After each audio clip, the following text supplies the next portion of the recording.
Hello and welcome to this special episode of the Sausage Factory, in which we will be watching and discussing the 1986 action classic Cobra. And you can tell You, by who showed up who the actual fans of the film are. there you go. Well, you guys picked it. It was the very first 80s action movie edition, Viewer's Choice Live Commentary. You guys picked it. It was hands down, by far, the winner of the poll. It was not even close, not even remotely close. You guys wanted to hear us, see us, and hear us talk about Cobra. And tonight we're gonna pay you guys Privilege. that privilege. Yes, of course. Good word. Yes. Um, I'm your moderator, Pizzell. Joining me tonight, I've got Rambo Raff. How are you doing, Rambo? Doing well. Of course, I had to be here for this. I mean, I got a poster of the film on my wall, so it's a good choice. You were contractually obligated to be here for this. Yes, yeah, I paid and then He would have done this show for free. oh yeah, Just like me. I mean, you say Cobra and look who shows up. Me and Rambo. Exactly, yeah. And of course, with me tonight as well, B Movie Mike. How you doing, man? Doing pretty good. What's up, people? Ready for some Cobra action? Oh yeah. Got your And matchsticks ready? I wish I had some matchsticks and some of those mirrored Wayfarer sunglasses. That'd be perfect. Perfect. Jay the Stingray is going to be joining us. He's running a little bit behind. And I think that might be it for tonight. Cole may or may not be here. He is, of course, not a huge fan of Cobra, but if he comes, he comes. If not, we'll all just hang out together and watch and discuss this awesome movie. A couple of things we need to announce before we get the show started. Number one, birthday shout out to our buddy DJ Donley. Happy birthday, man. Hope you had, I think it's actually a belated birthday, but we hope you had a great one. And yeah, so thanks for being a fan of the show, DJ. You've been with us, I think, since pretty much the beginning. So happy birthday, buddy. I believe it was 21st. So, pop a beer and kick back and have a good time. There you go, man. Happy 21st birthday, DJ Donley. very nice. Yes, yes, absolutely. Couple of things we do need to discuss before we go any further. The very first thing, the very, very sad news that just legendary character actor and director Bill Paxton passed away last weekend, as a matter of fact. I think it was Saturday. Passed away, complications from a surgery. And I know it hit me really hard. I know it hit Rambo and Mike really hard, as well as I'm sure it hit a lot of you guys out there very, very hard. Of course, Bill Paxton is just, to me, he's a legend. He's iconic. When I think back on some of my favorite movies from the 80s and 90s, there's one constant thing in all of them, and that's like Bill Paxton. You know what I mean? Aliens, Near Dark, Predator 2, freaking, the list just goes on and on and on. I mean, the guy was in everything, and he was good in everything. And he was able to, he brought such a personality to every role. He brought every role to life, whether it was a big role, a small role, whether it was a starring role, a supporting role. Just a phenomenal actor, and very sad that he passed away. Only 61 years of age. So he had a lot of years left in him. I personally always hoped that he would direct again. I loved Frailty. But Rambo, let me start with you. What some of your favorite Bill Paxton films? Well, I mean, first I've got to go with Hudson from Aliens. Just how many lines of dialogue. I mean, whether it be stuff that you just see in the extended cut, like we got plasma rifles, we got guns, sharp sticks. I mean, just that character could easily be a guy that you would be annoyed and want to die. And in many movies, he is that kind of character, is that type of guy. But he made him still so likable that when that character goes out in a blaze of glory. I mean, I just watched Aliens the other night, thinking of Bill, and he's still a lovable character. Just so easy to root for, even with that kind of character. And just like when they're talking about Newt, and he's like, "Well, why don't you put her in charge?" And it just such a hard thing to do to make that character likable, but he did it with uh, precision. I mean, that's a hard thing to make that character likable, but he did it, and it's such a memorable character. I mean, so when you say characters of Bill Paxton, Hudson is the one that comes to mind first in Aliens. Yeah, definitely. Well, I always think of. Yeah, I did a video on my channel talking about Bill Paxton, and there's some people love Predator 2, some people hate Predator 2. One of the most brilliant casting decisions in that film was to cast Bill Paxton in it, because that was a character that could have just been cast with any actor. They were smart enough to put somebody like Bill Paxton in that role, who brought more to that character than I'm sure what was on the page. Brought that character to life. So I mean, that was but that's what Bill could do. You know what I mean? So brilliant casting decision on Predator 2's part, and I'm sure, like I said, he probably gave a lot more to that character than what was on the page, without doubt, and probably a lot of characters. He probably did that as well. But yeah, I mean, it was always. Oh, sorry, go ahead. Well, no, go ahead, Rambo. Finish. No, I'm just saying, when he's a supporting role, he was a great weapon. Just he could, even with a role like Chet in Weird Science, is just he could really help elevate a film. But then it was always nice to see him star in a movie, whether it be a smaller film like The Vagrant or a bigger film like Twister.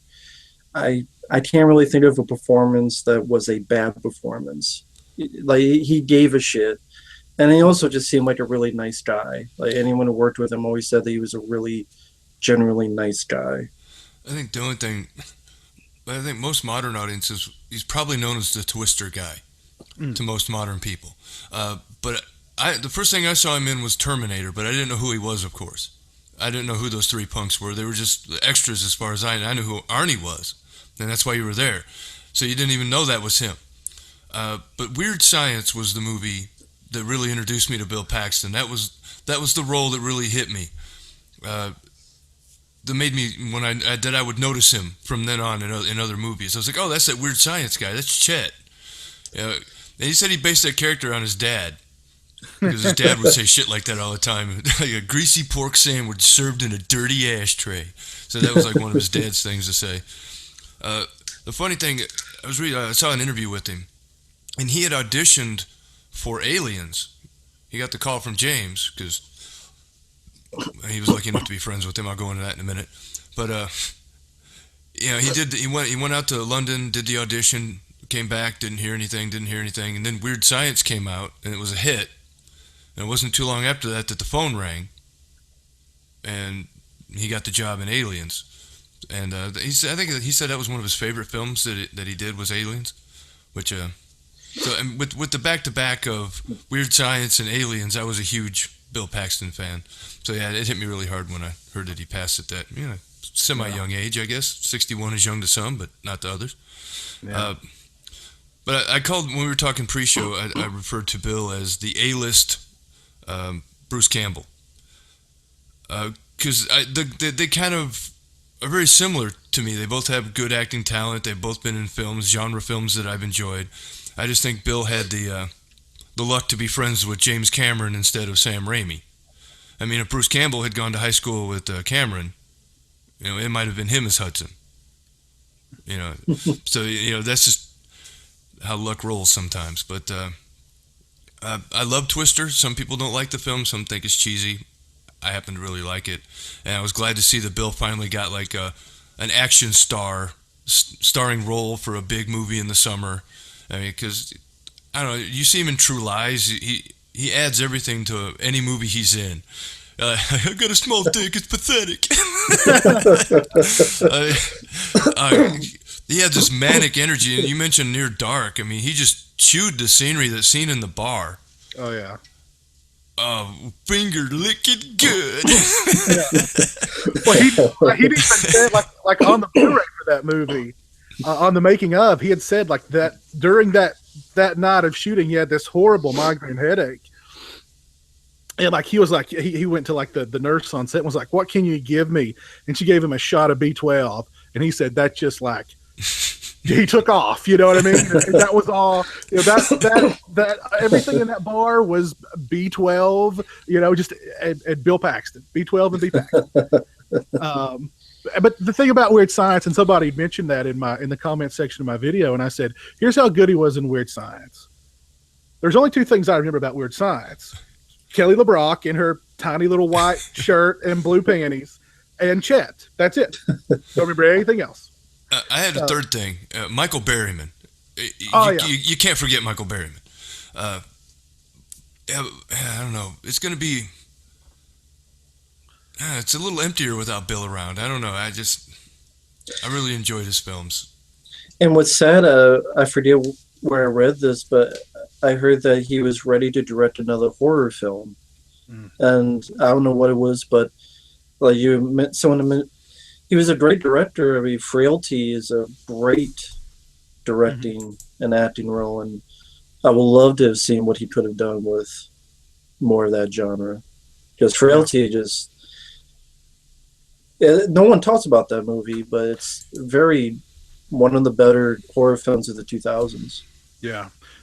When that movie came out, it got a lot of hype. I remember like Roger Ebert. It was Roger Ebert's favorite movie of that year. But it seems like as the years have gone by, it's kind of gotten more or less forgotten. It's such a good movie, and the atmosphere in that film is just absolutely palpable. And I mean, you can tell Bill Paxton, while he was chewing the scenery in those movies with Cameron and Bigelow and you know what I mean, some of the Ron Howard and all those people, he was probably paying attention at the same time to how they directed. So I mean,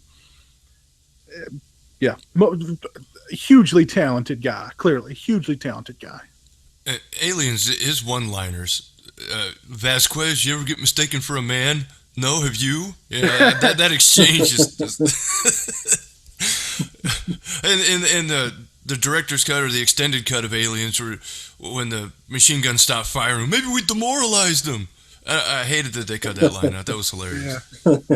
Well, and like you said, even in a movie like Twister, which I like Twister a lot too. Me too. Apollo 13, A Simple Plan.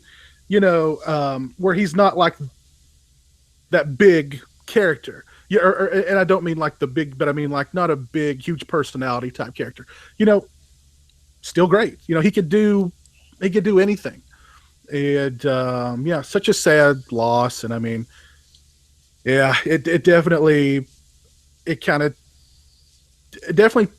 the wind out of your sails. Yeah, that was a tough one. Yeah, as movies progressively get worse and worse and worse, the more we lose these people, it's like you're losing all hope.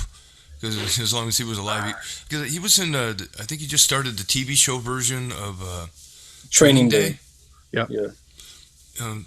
That'd be interesting. I guess he played the Denzel Washington part. Yeah. I'm not something like that. I don't know. I'm not exactly sure, but yeah. When he popped up in Agents of S.H.I.E.L.D. I mean, you never know. That's just it with Bill. You never know where he's watching Agents of S.H.I.E.L.D. I was, hey, that's Bill. Yeah. That sucks. Yeah, definitely sucks. Yeah, we lost a huge talent, and so if you grew up, if you're near our age range, I mean, you definitely, and you loved horror, sci-fi, action, you probably felt it too. So, yeah.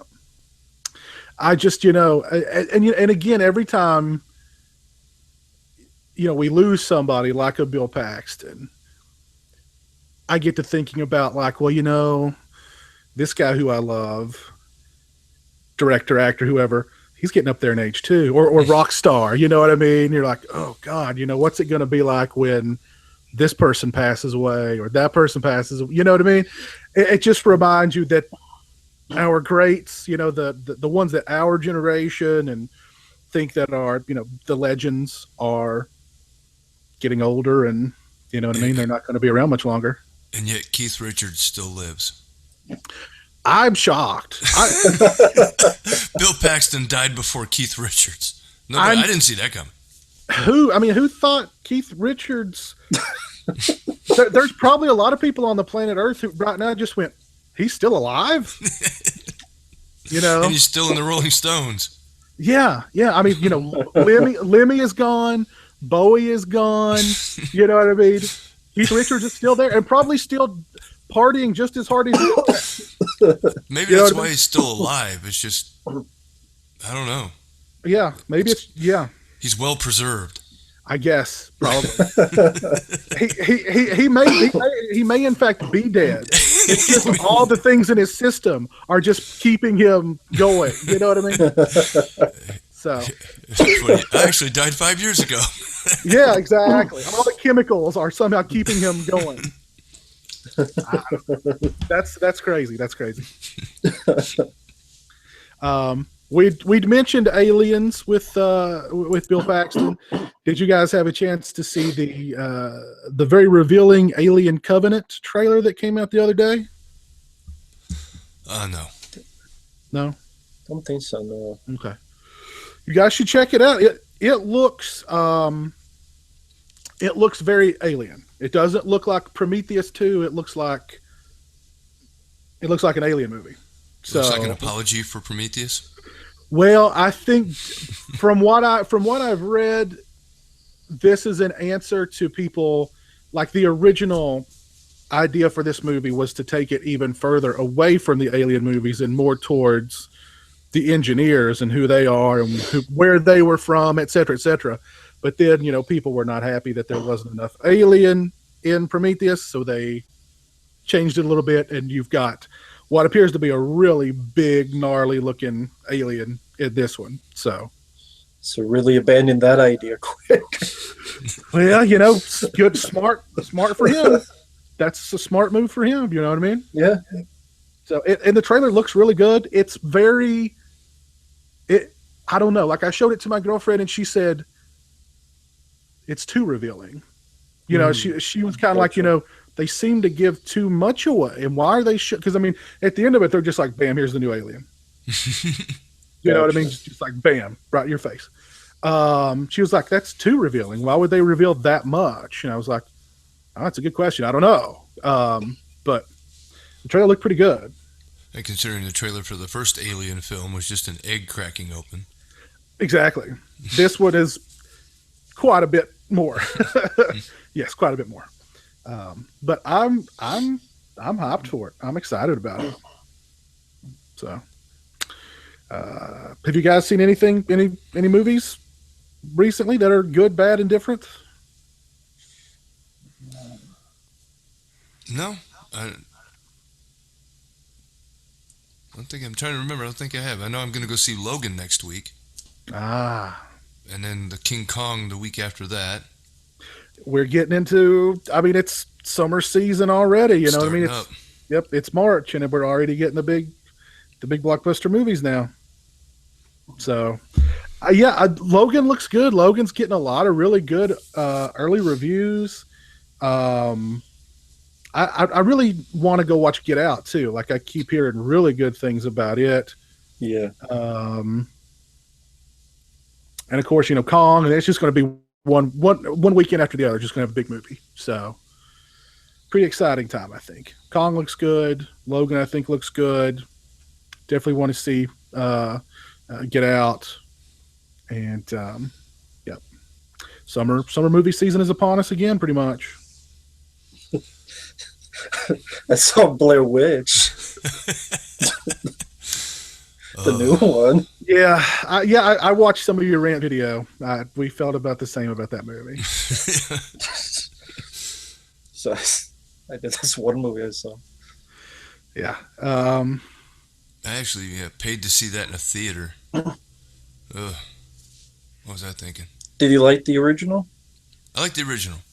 And I don't hate the sequel. Well, I shouldn't hate it now after what I saw, but... I mean, Book of Shadows, I thought was an interesting idea. Maybe it could have been done a little better. Maybe, I don't know, some different characterizations or something. But I thought the idea was solid, and the execution for the most part was pretty good.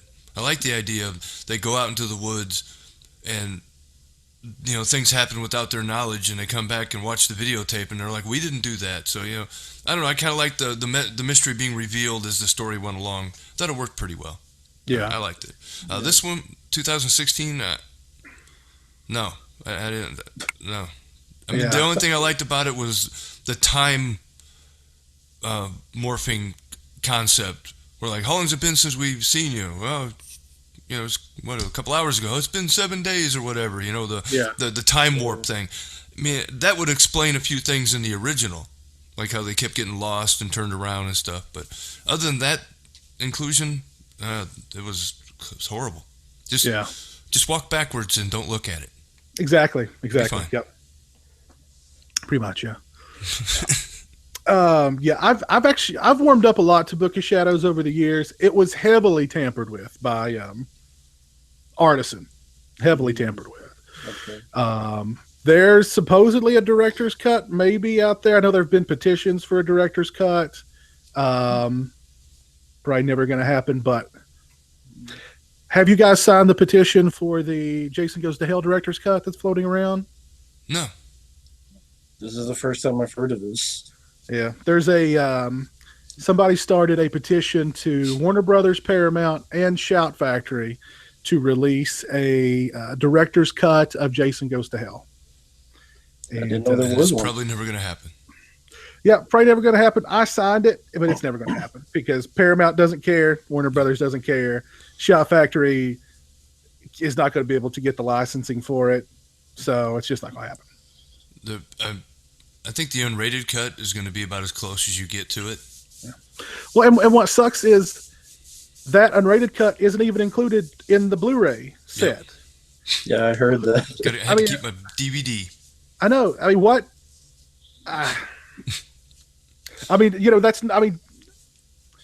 Say what you will about Jason Goes to Hell, but at least put the freaking director's cut on there. You know what I mean? Put the best version of it on there. Because the unrated cut is the best version. Yeah. Yeah, it is. Stingray's joined us. What's up, Stingray? What's up, guys? How's it going? How are you doing? Good, man. Glad I can make it. Yeah, glad you could make it. We were just talking about a few things. Of course, we gave our thoughts on Bill Paxton passing away and some of our favorite Bill Paxton performances. You want to share with us some of your favorite Bill Paxton performances, Stingray? Oh, man, so many.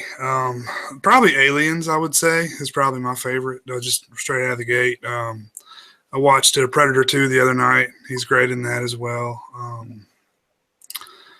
So many things, you look back and I didn't even realize he was in, but, he does a great job in there. He just had such a great career. And even stuff like The Tenant or something like that. I'm trying to think of the name of it. It was like an old horror movie from the 80s. The Vagrant. The Vagrant. Yeah. And I like that one a lot. That's one you don't hear anybody talk about very much too. Yeah. We also mentioned the Alien Covenant trailer. Have you seen the new Alien Covenant trailer? I haven't seen it. I saw somebody post about it, and I was afraid it may have too many spoilers in it, so I'm not sure if I should watch it or not. Well, I actually said that. I said it's very, very revealing. It's very revealing. And and like I showed it to my girlfriend, and her thought was, "Why are they showing us that much?" Why did you see the end of the movie in the trailer? Maybe you see a lot. I mean, it's a pretty revealing trailer. I liked it. I'm hyped for it. I'm looking forward to it. But it was like I was telling them. I mean, there's here's the alien. It's right in your face, right at the end. Here it is. Please come see the movie. We have an alien in it. Yeah. Well, they want to let everybody know who was upset with Prometheus for a lack of alien. Here's the alien. Big, snarling, drooling alien right here in your face. So that everybody knows this is an alien movie. Probably showed the alien more than the original movie did. Yeah, pretty much. Yeah, pretty much. The literally like the last frame of that trailer is the alien in broad daylight, perfectly framed. Just it looks cool. It looks cool, but yeah, That's what I heard. That's why I've avoided it. It's like all you guys have been talking about Rogue One. I still haven't even seen a trailer for Rogue One, so I know nothing about it other than what you guys have said. I'm pretty much trying to avoid trailers myself. well, let me spoil it for you. B Movie Mike and Rambo Rap do not like it. Yeah, well, I knew that much already. Cole said it was his favorite Star Wars film in the saga. And am I correct, Cole? Sure. Sure. Because of Donnie Yen, I guess. Yeah. Of course, yes. Yes. How are you doing, Cole? I'm okay. I just felt sorry. Jay wasn't here, and you guys just look so lonely. I thought, Well, I wanted to ask Cole real quick if he had any thoughts on Bill Paxton, if there was any roles he enjoyed of his or such. yeah, a lot of the same ones. I mean, Hudson probably is the most iconic for him. Like I said, he had all the funny lines in Aliens, and as Mike pointed out, like I said, my favorite line is also, it's only in the director's cut where they're talking about the remote guns, and he sarcastically goes, "Maybe we got him demoralized." I remember a few years ago, I was really excited to get to see that movie in theater, but it wasn't the director's cut, so I just remember waiting for that line, and then remembering, oh yeah, they're not showing that cut, be disappointed. But yeah, Bill Paxton, one of my favorite movies he's in is Near Dark. It's not so much for him, I just really like the movie, but he's good in that.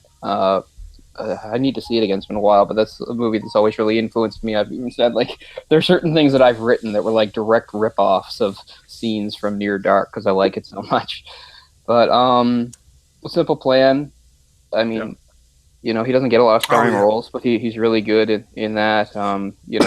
If you ever wanted to, like, just tell somebody or give somebody, like, the blueprint for how to, like, do, like, a tightly well-done thriller, like, A Simple Plan might be, like, the best example you can give. He shows, a bit of range there. He's not just because he plays a lot of sometimes goofy characters, but in that he's a pretty more straightforward, dramatic character, which is cool. And I know he's popped up all over the place. The only guy to get killed by a Terminator, a Xenomorph, and a Predator, which is pretty awesome. He's been on those. I'm also a Predator 2 fan.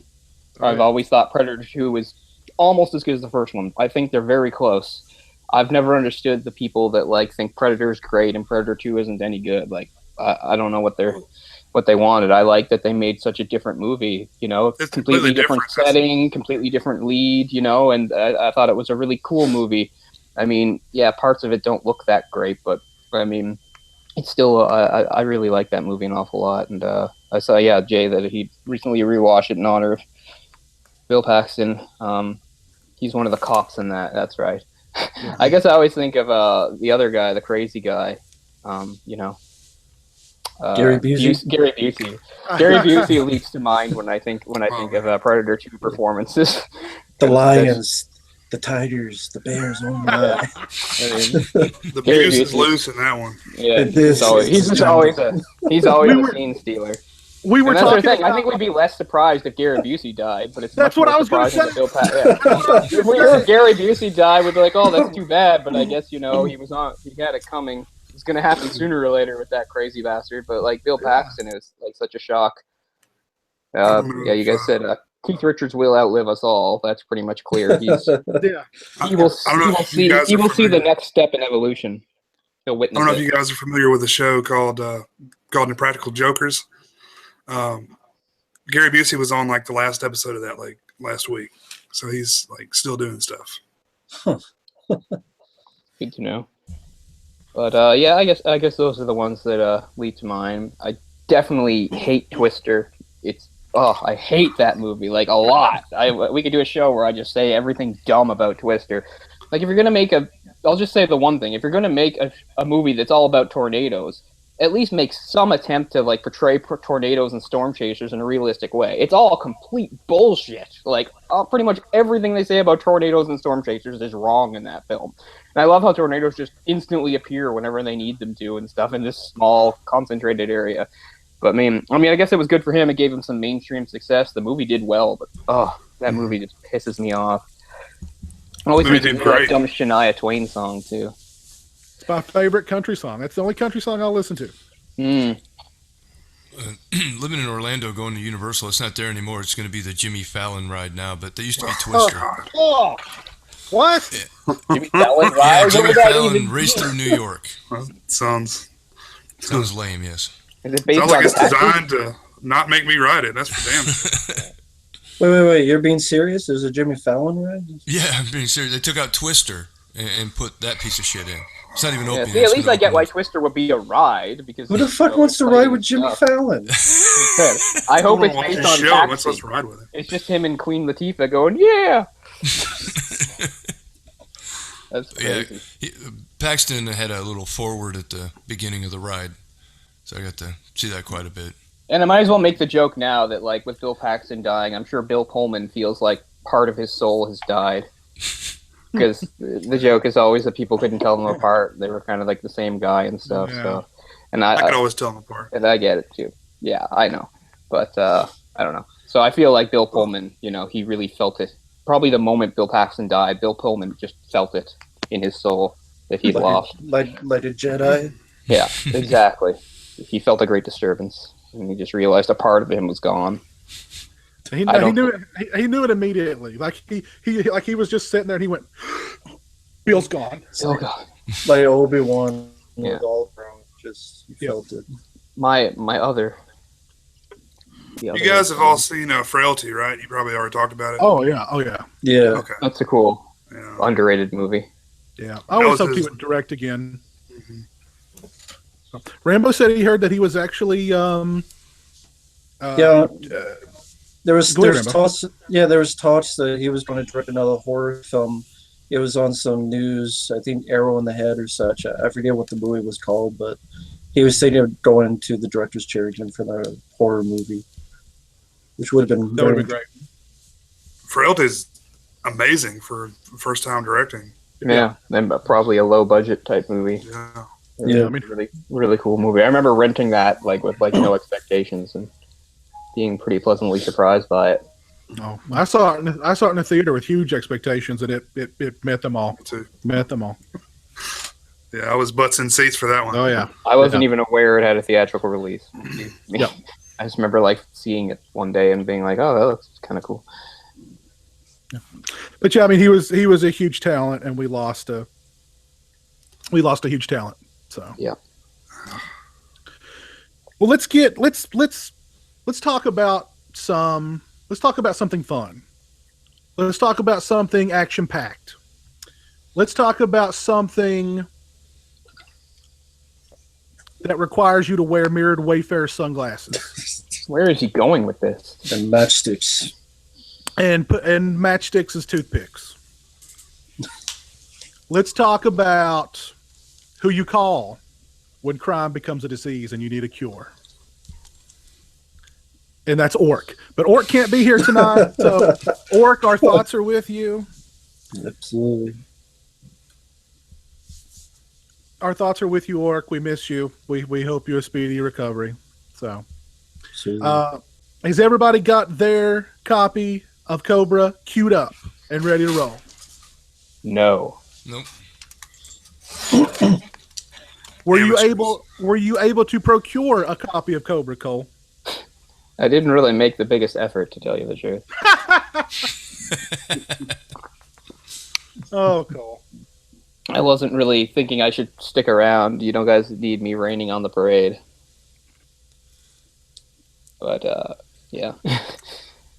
You should have let me know, Cole. I could have pirated this for you. You know what I mean? Got the Blu-ray 3-pack Stallone special.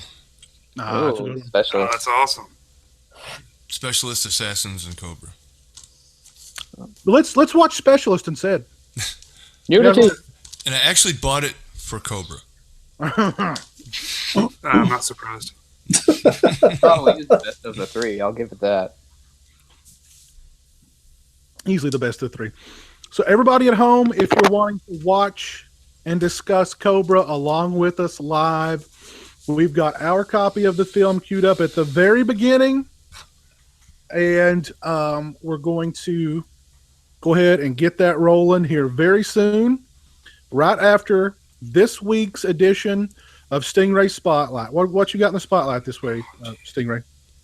Let's see what I got here. I need to start preparing for these things, huh? You should just watch the Alien Covenant trailer because it's nothing special. I'll tell you one thing I can mention, Pizzelle. That damn Greasy Strangler, man, that is some... I wasn't prepared for that, I don't think. I was going to ask you about that, and it slipped my mind. I don't really know what to say about that. I've had people be like, "Dude, review it," and I'm like, I really wouldn't know where to begin. Like I liked the movie, but it's absolutely disgusting. It's like nothing you've ever seen before. It's like it takes place in the like Napoleon Dynamite universe, but on acid. Mm-hmm. It's just a whacked out, crazy, disgusting, but highly entertaining and funny movie. But I don't know. I don't know if you can sit down and talk about it because it's just so. I don't know. I like that it lives up to its title. It has a really gross title and it's really gross. Yes, yes. Drama film, is it? It's kind of a horror. I don't know where you'd even classify it, to be honest. I mean, I guess it's a film. I mean, I'm kind of even having trouble with that classification. It's a film. It's weird. It has a runtime and stuff happens in it. I guess you at its core, it's about a father and son who their profession is they take people on walking tours of famous disco locations in their hometown, but they're totally made up. They're totally BSing about these disco locations. And then at night, the dad covers himself in grease and goes out and strangles people. And there's like this love triangle, which is disgusting. And like you see the dad completely, full frontal naked, like many times in the movie, and it's just absolutely disturbing. I guarantee you there's a core group of people out there that love this movie. I guarantee it too. I guarantee you. I really liked it. I thought it was really unique and funny and disgusting and depraved. But I don't know. It's I don't know. Like you watch it and then you like I gotta take a shower. Yeah. Yeah, I want to see it for sure. Yeah, I'd love to hear what you guys have to say about it. I think it might be on Amazon Prime Video. I think it is. Okay, that's where I watched it. Yeah, I'm pretty sure that's where I watched it too. I was thinking, was it there or Netflix? But now, have you guys heard about Amazon Prime Video is starting to crack down on movies with graphic violence, graphic sexuality, blah. I heard about that. I was going to mention that. Yeah, I haven't seen anything yet. I haven't seen any effects yet, but. What would be the point of doing that? I don't understand. I don't. Well, I heard that. And I'm thinking, well, when are they going to get Greasy Strangler? Because I mean, that's got to be on there. Like I heard they're going to take Burial Ground off there. That old zombie movie. That's absolutely hilarious. And I mean, how can you even take that movie seriously enough to be like, it doesn't make sense because people who you would need like a credit card, so it would be an older person anyway to punch that in and view it. It's not like a 5-year-old gets a credit card and knows how to use it. Well, I mean maybe at today's age, but still.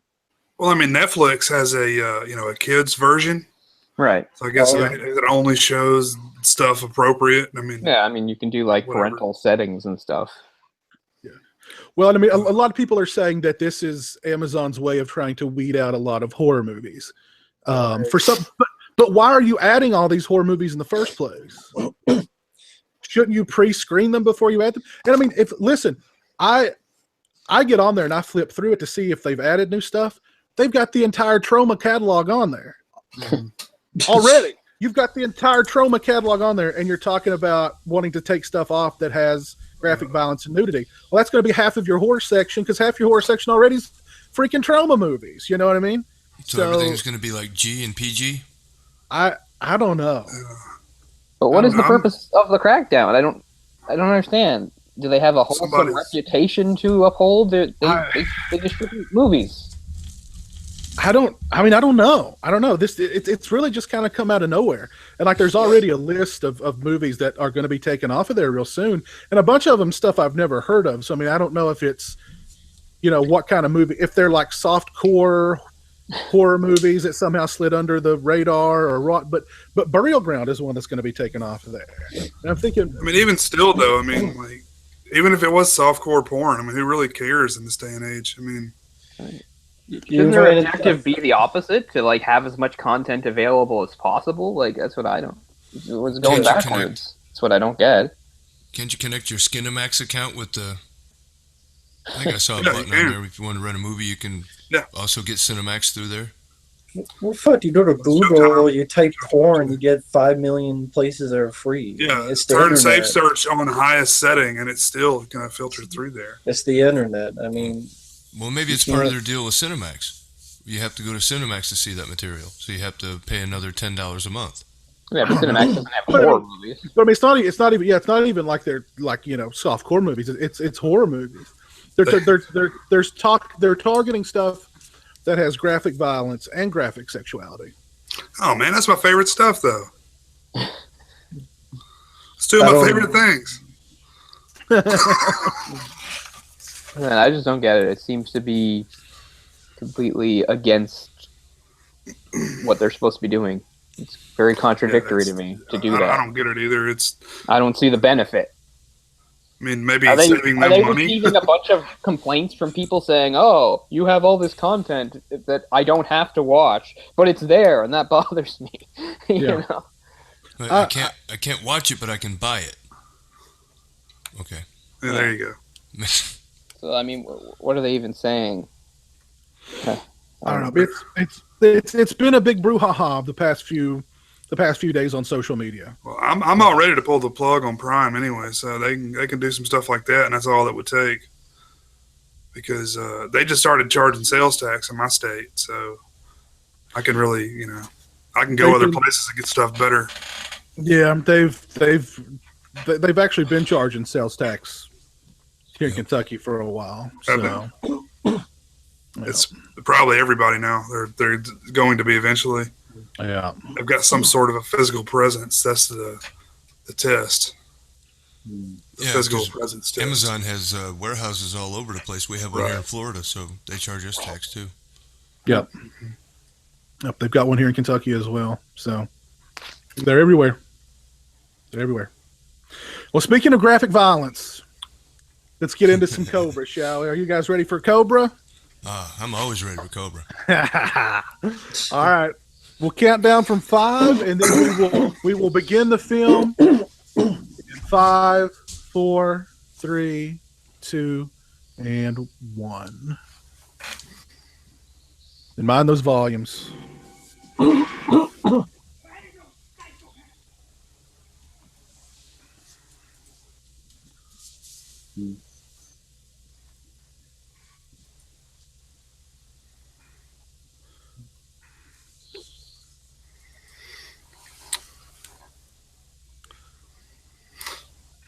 Golem Globus. George Petras Matos. Rest in peace. Yes. For those out there, he did a really good one with Peter Weller called Of Unknown Origin. Really one.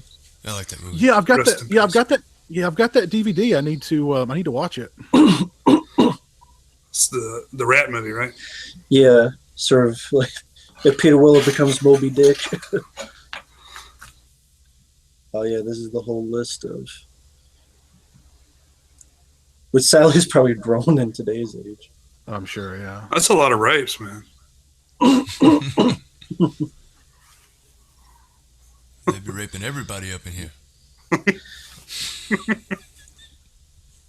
But I mean, even this is one of the reasons why I always enjoy the film. I mean, Sylvester LeVay's score and the tone of it.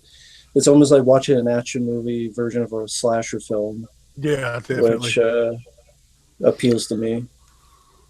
Ever since I saw films like Silent Rage and such, I always like it when you try to blend those two together. Yeah.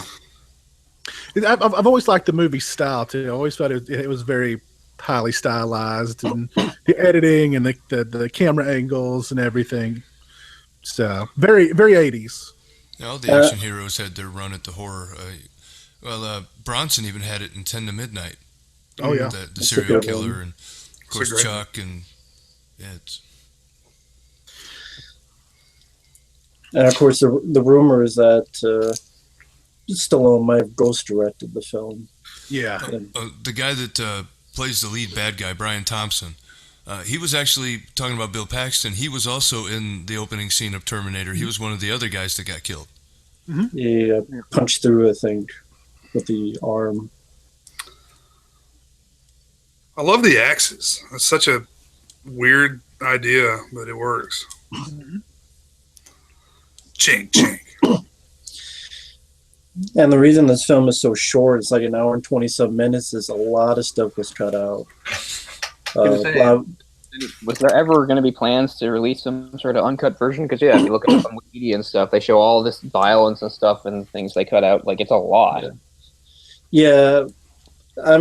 One guy had told me there was a rumor that there was some bootleg VHS out there. I don't know if that's just BS in me.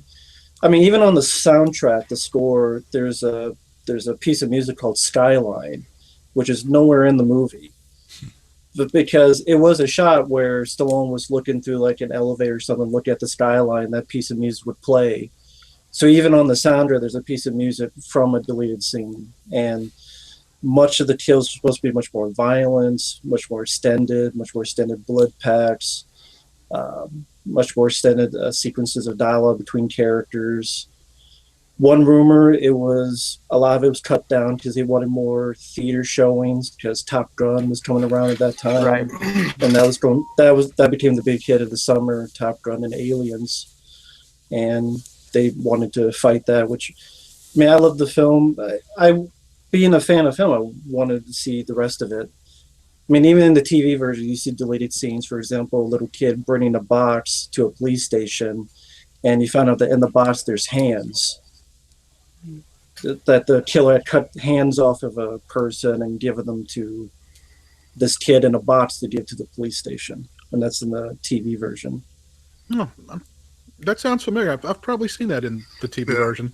And also, you find out Brian Thompson's character worked at a fish market because he would like skin fish and stuff. I'm reading that the original cut was 130 minutes, so that's over 2 hours. Yeah. I'd like to see it. But probably does not exist, right? I mean, Probably not. And then they said there was a director's cut that was roughly 2 hours. man, that would have been awesome. I mean, I do know a guy who says he saw it years and years ago, but he never. I mean, who knows? I mean, with the way the internet is, I'd be surprised it wasn't out there now. But you never know. Things get found every day. If it's out there, I'd love for somebody to get a hold of it. And Man, this guy is a terrible proper mass special murderer. feature. I don't think he even shot anybody. He shot the potato chips. He shot a shopping cart. He shot a cabbage. All the people are running away, and he's shooting the food. Okay. I love the criminals in this movie because they're completely nonsensical. Oh, they're over the top. They're just out of their minds. That is why I love this movie so much. I mean, it is like extra sharp cheddar cheese. It's amazing. Yeah, I guess. It's so gritty too. It almost looks like it's from the 70s. Yeah. Bright, like as opposed to Top Gun. Oh, I forgot the guy from Hellraiser was in here playing his boss. Well, Andrew Robinson, Yeah. and that was because this was Stallone's sort of his ode to Dirty Harry, because his partner was Dirty Harry's partner in the first Dirty Harry, Rennie Santoni, I believe. And then Andrew Robinson was the killer in Dirty Harry, so he has a part in this as the sort of asshole police lieutenant, whatever. Maybe that's why I liked it. It was like Dirty Harry on steroids.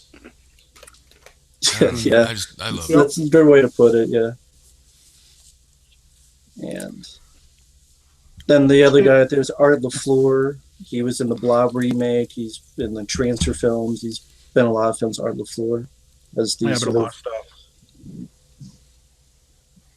Yeah, he was in Trancers. Is he actually going to shoot this guy or the cookies? I don't know at this point.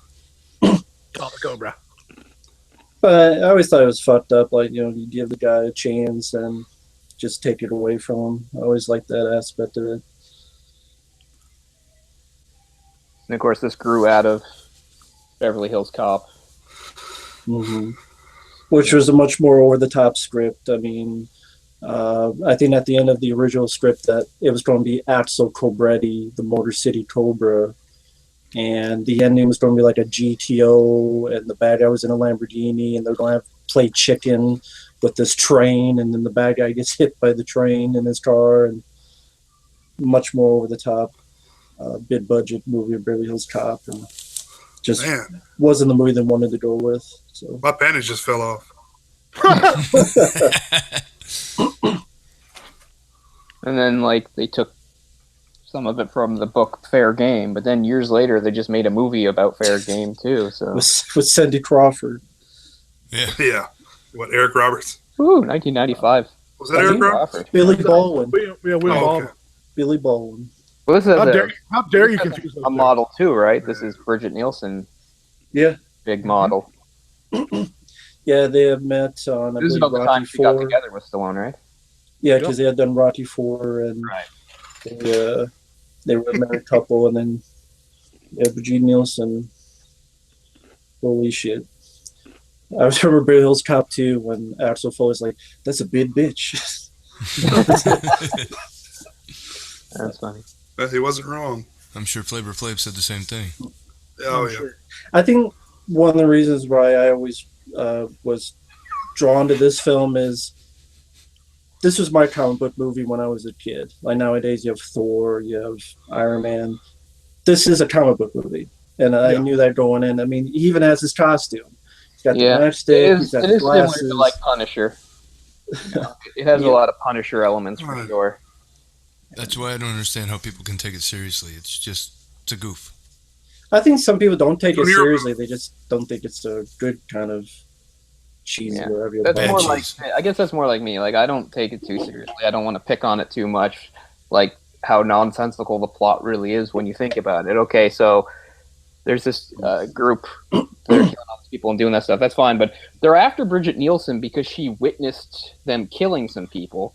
Ooh. But to silence this witness, they're willing to make brazen daylight attacks on her over and over again in front of hundreds of other witnesses. So, yeah, that's a bit of a logic leap.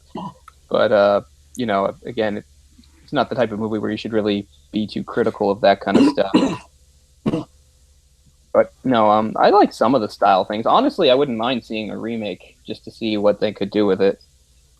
And if it didn't have the cuts it had. And that's the other thing. A lot of things worked against the movie, and I'm glad so many people can still get something good out of it. To me, the fact that it had to be cut down so much, that Stallone didn't really put too much effort into a lot of it. Half the time, Stallone was like on set, like screwing around or missing things because he wanted to watch basketball. Like Stallone was not really taking it very seriously, which, would have been better if he'd actually put all of his focus on it instead of all these other different things. I just think it just had a lot of things working against it.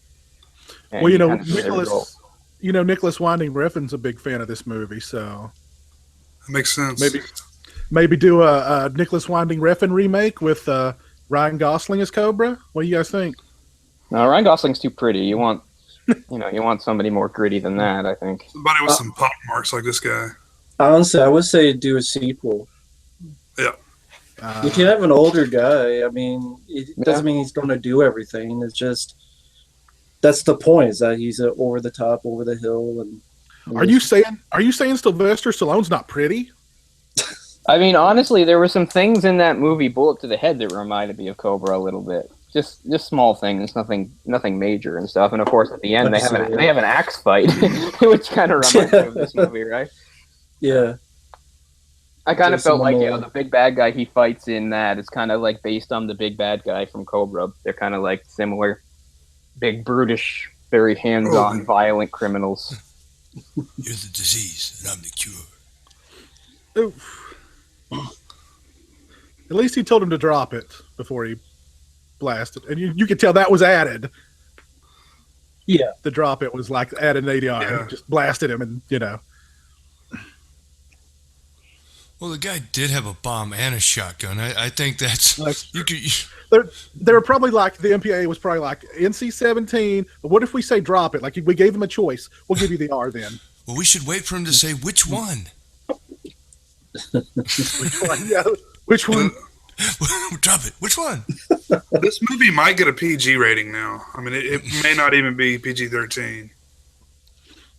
Yeah, see, for the Night Slasher's monologue in the lead up to the final fight, Brian Thompson did the scene with a script girl standing in for Stallone, who was busy watching basketball on TV. I mean, come on, man. Maybe he had a lot of money on the game. Come on. He probably did. I'm just saying. He had March Madness. It's a pivotal scene in the movie. It's just like, script girl, you stand there. Brian Thompson's a good actor. I guess we're all susceptible to ego problems, and he just came off of Rocky IV. And I mean, this is kind of the height of his ego problems, I think. Yeah, this was the height of Stallone, so he was probably a little aloof at that point. But I mean, like you guys said, good style, some really cool designs. Like that knife they made specifically for the movie is very cool and memorable and comic book-like kind of thing. Like, there's a lot of really distinctive, cool things that they have, like to the look, the car, and the weapons he uses and stuff. That car is awesome. That's all pretty cool. Awesome. That car is awesome. It looks like some shit Jesse James would do on his old show. Yeah. Whatever the hell that was called. Cars and shit. I don't even remember, but yeah. He had an old like Studebaker that he'd chopped down and had a flat paint job on it. I'll just push you out of my way.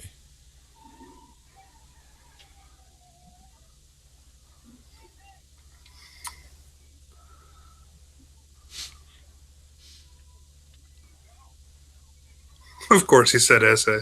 Of course. You have to know what kind of guy he is. This is leading up to one of my favorite parts in this movie, where he cuts the piece of pizza with scissors and just eats the little tiny part. Pinchy. Yeah, that's weird about like the soundtrack. Like, you couldn't even get it for like a couple years after the movie. He just rips his shirt. Well, he's wearing a wire. And the thing we said the other time that Amber pointed out, which is hilarious, the fact that originally that song "The Touch" was going to be in this movie. Like, where in this movie would that fit? At least they made the right decision. Or like, there was no scene in this movie where it would ever fit. They put in Transformers of all things. Oh, I missed the part where he found out the undercover guy. with the Yeah. What is it, Pinchy? Just rips his shirt.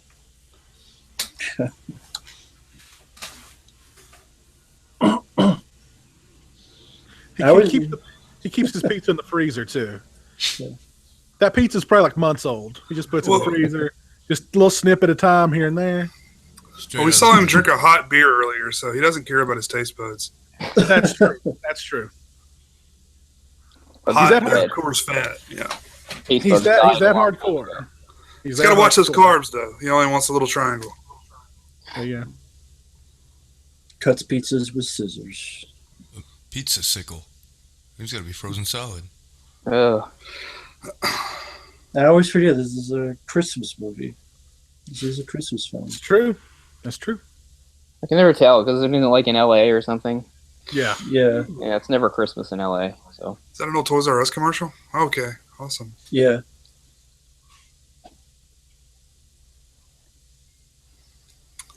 There used to be these things called toy stores where you had to go there to buy toys.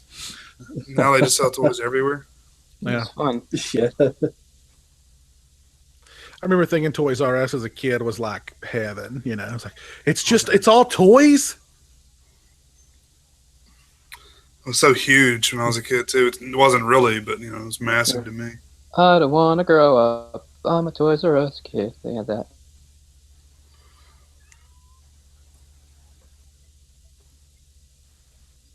Cobra was nominated for 6 Razzies, including Worst Picture, Worst Actor, Sylvester Stallone, Worst Actress, Bridget Nielsen, Worst Supporting Actor, and Worst New Star, both for Brian Thompson. Play. Ridiculous. That's what you say, pig. Yeah, I but love Thompson in this. the Razzies always, I mean, they said he was the worst star of the decade, and they gave him nomination for films like Cliffhanger. I mean, Yeah. they never liked Shit, Stallone. Cliffhanger's awesome. Thompson was in one of the I think it was a Mortal Kombat 2. Mortal Kombat Annihilation, yeah. Yeah, it's a great film. Yeah, I you think said that lines. character's for Razzies. Yeah. I think he said the line, "This will be glorious." Yeah. What the fuck he said. He's got a lot of great lines in that movie. That's a wild movie. That's a horrible movie. Yeah.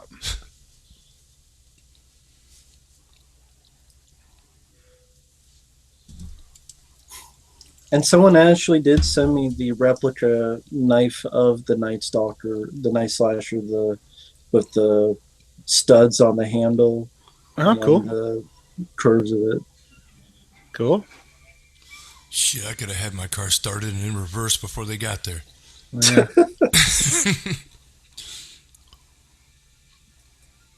And you live in a city. You gotta be quicker than that, honey.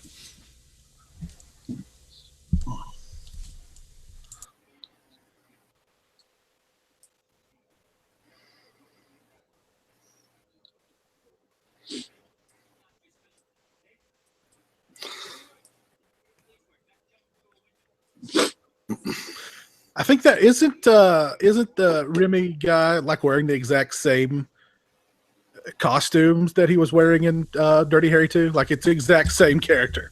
Yeah. I think at least in Dirty Harry he was wearing. I think in Dirty Harry he was wearing suits. I think, but Yeah, I think it was It's- just. I don't think he was wearing that hat. the Zombie Squad.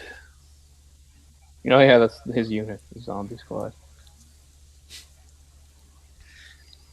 And I think in the original script there was some dialogue about how he had an old girlfriend that was killed by a psycho, and that is what led him into going into the Zombie Squad.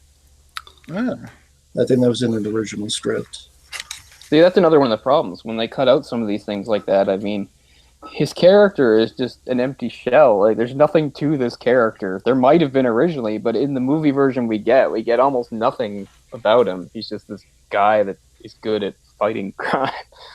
He doesn't have much of a personality or anything.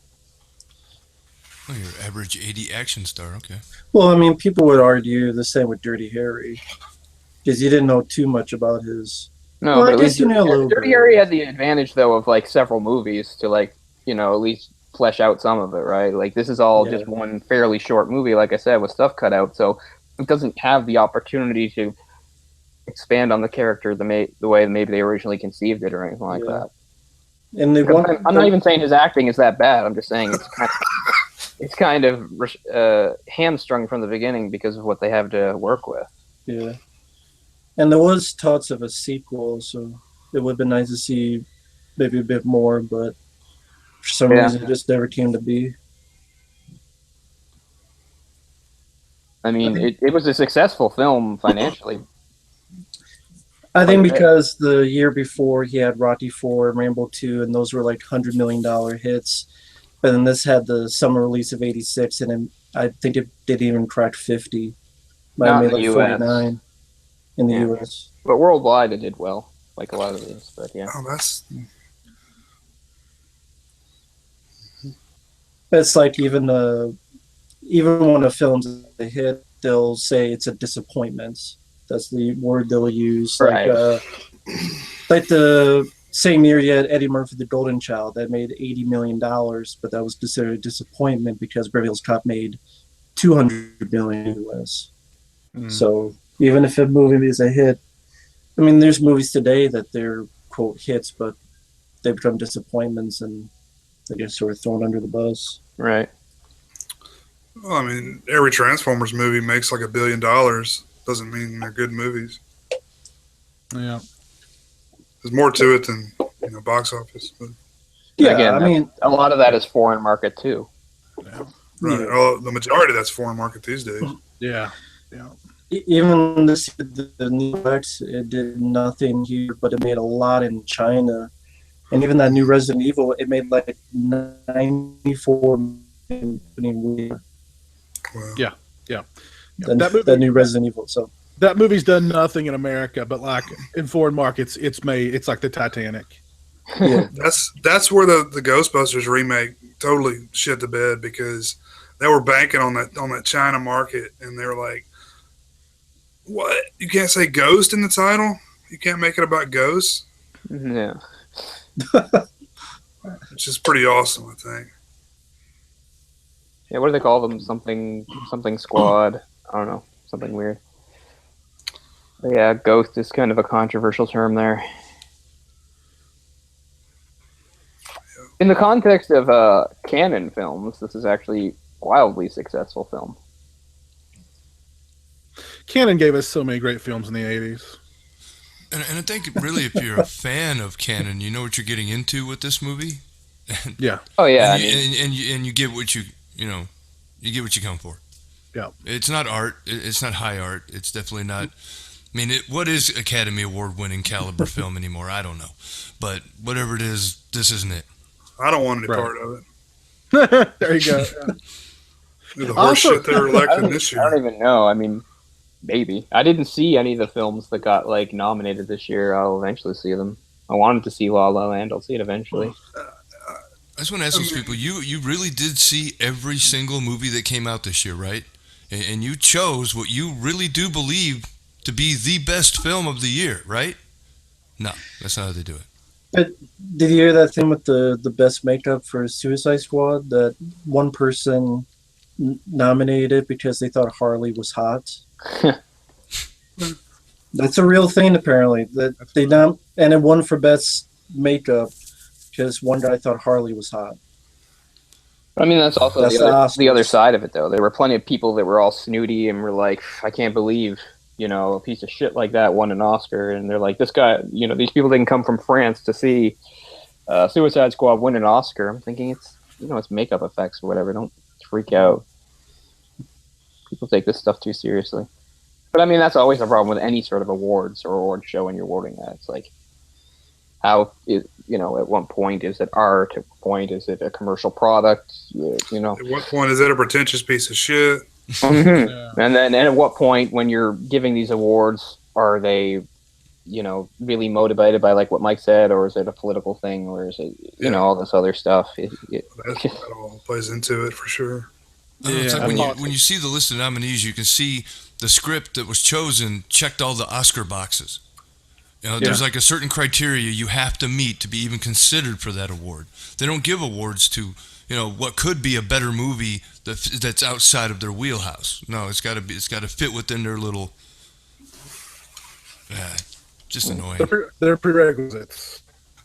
Well, yeah, my lack of respect for the Academy Awards is well documented. But I will say, like, the one thing about this year's that made me feel a little hopeful was I wasn't watching at the time, but I saw, they had that big screw up where they announced the wrong thing. But it was the director, I think, of La La Land's reaction to it and the correction, and he just handled that with so much class and grace and dignity. It just made me feel kind of hopeful, because nowadays all we usually see are just like people with huge egos that are so self-absorbed, and all we do is reinforce their behavior and say, yes, hooray, good for you, Kanye, do whatever you want, oh, good job, Trump, yeah, and all these other people that are just Kardashians, whatever, and all we do as a society is like indulge them. So it's kind of nice to see that there's still some people out there that actually have some class and banners and stuff like that. And I just thought the way he handled it and switched it over to give the award to the people that actually won at Moonlight or whatever was actually just so refreshing to see. So I haven't seen any of the movies, so I'll have to see them. But it was nice to see a decent person in Hollywood. I agree. Yeah, exactly. Like a decent person in Hollywood behaving decently. Like we've gotten to a point where like that's become a rarity, where it's just like it was his automatic reaction. You just handed it to the guy. Here, this is yours. Instead of like raging on Twitter after the fact. Yeah, God damn it, fucking, whatever. Yeah. No, I mean, exactly. I would have beaten Warren Beatty over the head with it.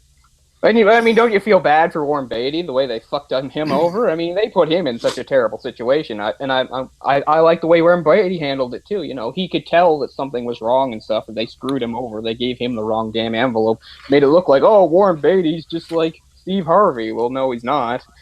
You know, Well, I thought Warren like, Beatty handled it well too. It was Faye Dunaway that read it because at first I was like, can she not read? What was But yeah, they just. And why would you make multiple? Why would you make multiple cards for Best Picture? Just make a card for the one that you pick for Best Picture. Right. Yeah. The most important category. Like, how do you drop the ball on that? I know. Well, why do you have a had fucking a best envelope? supporting actress card? How did he? Or best actress card? Because Emma Stone won that. How did he end up with? How did Yeah, they had exactly. duplicates Somebody of it? gave him the wrong one somehow, and like, yeah, there's like it's mind-boggling to figure out how that fuck up happened. But like I said, There's a secret, one good guys. That thing that shit came doesn't out of it, happen that night. That shit's decided well beforehand. It's not like The only way it could have been handled better, but this goes against the show must go on. You're trained when you're an entertainment person, and no matter what, you just keep going. You keep the show rolling. Yeah. But he should have stopped and said, hold on, I think there's been a mistake, and called somebody over from the side of the stage and fixed it before it happened. He could have done that, but he's trained not to do that, so he didn't. I don't blame him too much for it. He was put in a really awkward, terrible position. It wasn't his fault, you know. But anyway. We're talking over some great acting here from Brigitte Nielsen. Oh, sorry. Oh, yeah. I'm surprised she hasn't won yet. Can't wait for her acceptance speech. I would like to thank Grey Goose for getting me here. Nice.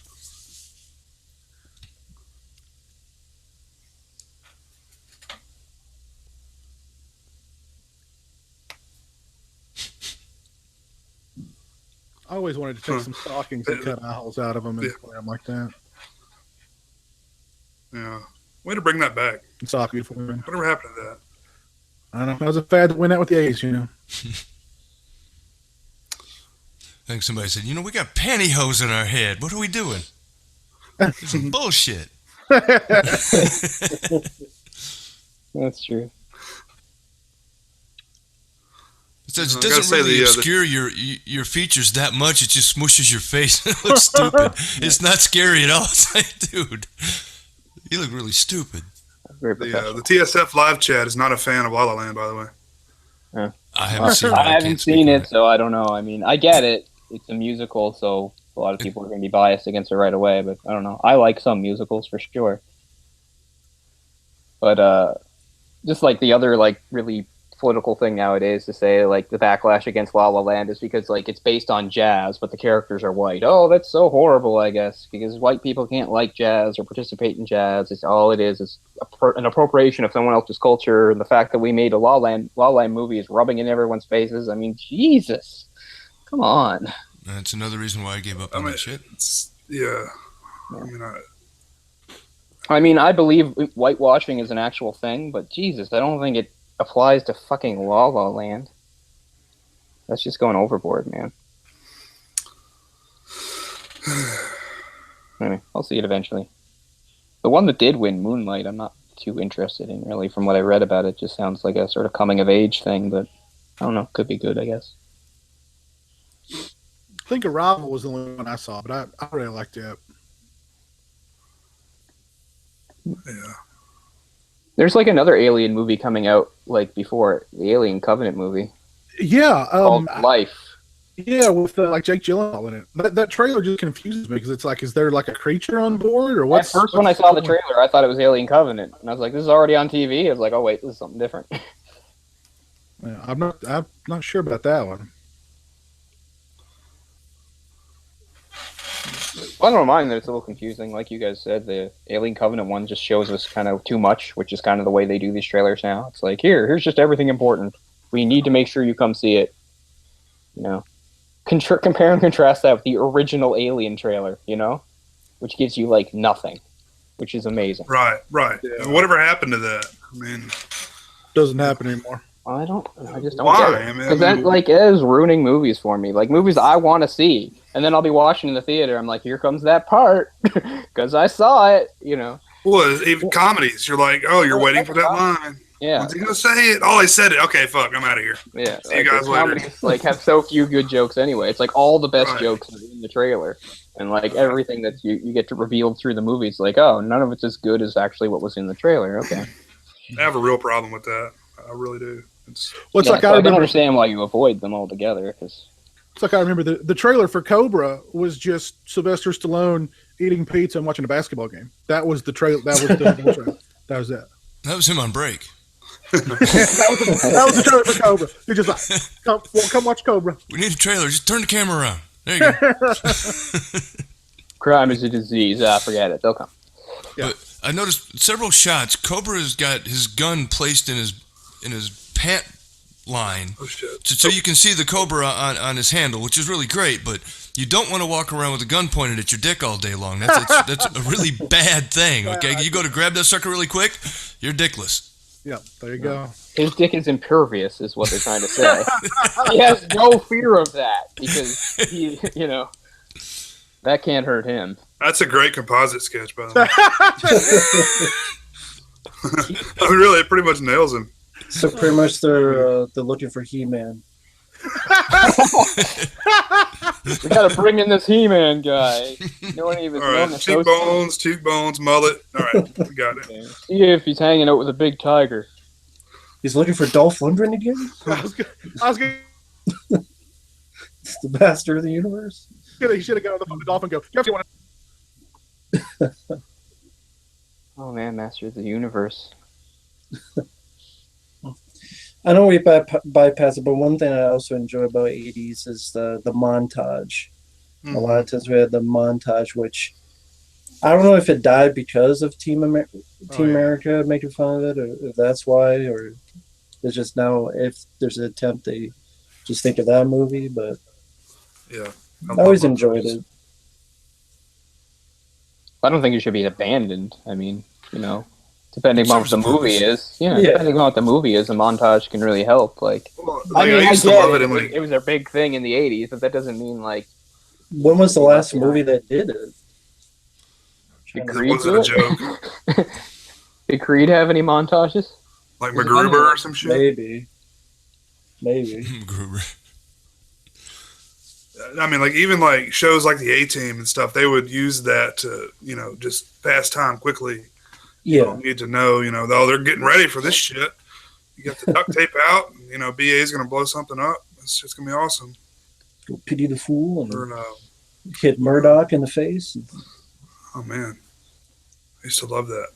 Yeah, I watched it a lot as a kid, but I don't remember it too well. I was really young when I watched A-Team, so it's very scrambled in my brain. I like the guy in the background with the sail. Hey, what the hell was that? Parasailing with the roller skates. That's funny. Fucking California. And also that car. I mean, Stallone owns that car after I think it got stolen and he found it. Oh, wow. That forget the actual name. Mercury, I think. Oh, is that what it is? I could be wrong, but Wow, Canon released a musical based on Rumpelstiltskin in 1987. I want to see that. Is that the Apple? It's called Rumpelstiltskin. Oh, okay. I was just looking at a list of Canon films. I was like, holy fuck, Rumpelstiltskin? And it's a musical to boot? Wow. Yeah, they're a pretty good run there. I mean, 86 also had Highlander.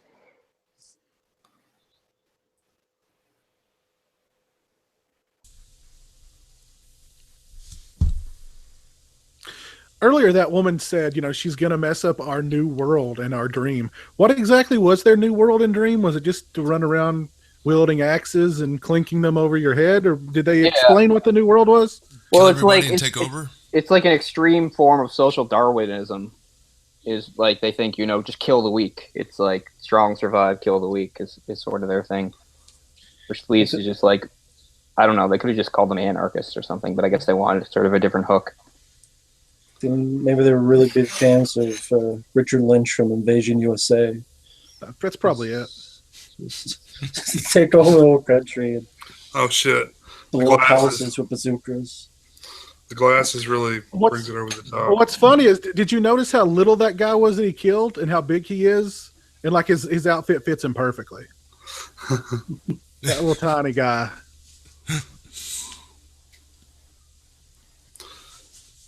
I always remember this guy from the X Files. He had a pretty big. Yeah. the X Files. The Yeah. young bounty hunter, yeah. Mm-hmm. Brian Thompson. He was in Fright Night too. Yes. Oh yeah. I don't remember, but yeah.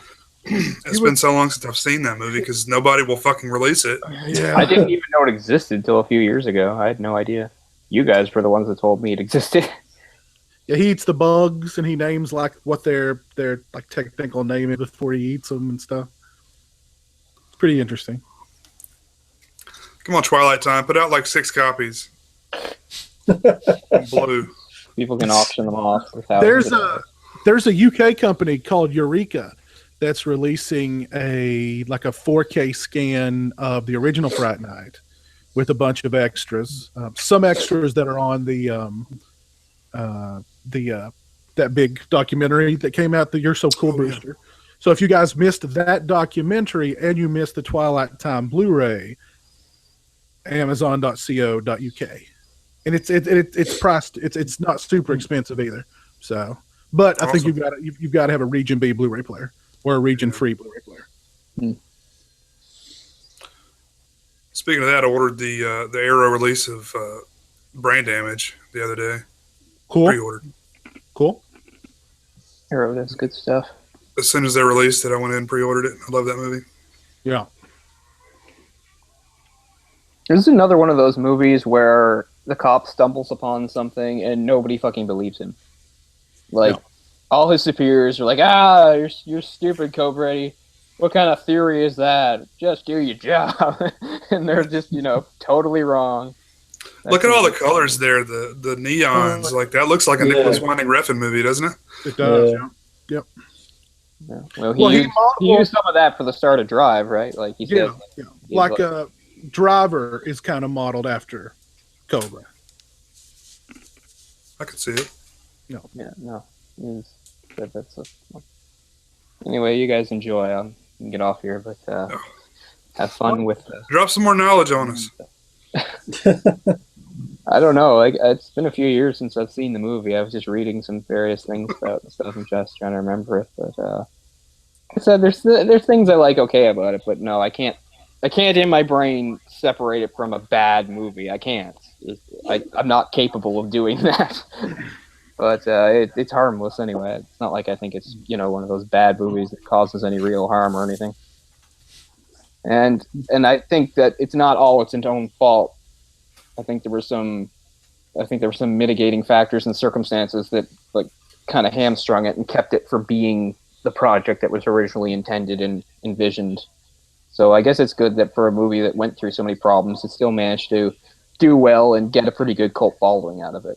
But I don't think it's ever going to be one that I fondly think of. But yeah, so I won't rain on the parade anymore, I don't think. I'll see you guys later. All right. We'll take it easy, Cole. We'll see you later, buddy. Later, man. Good one. Bye-bye.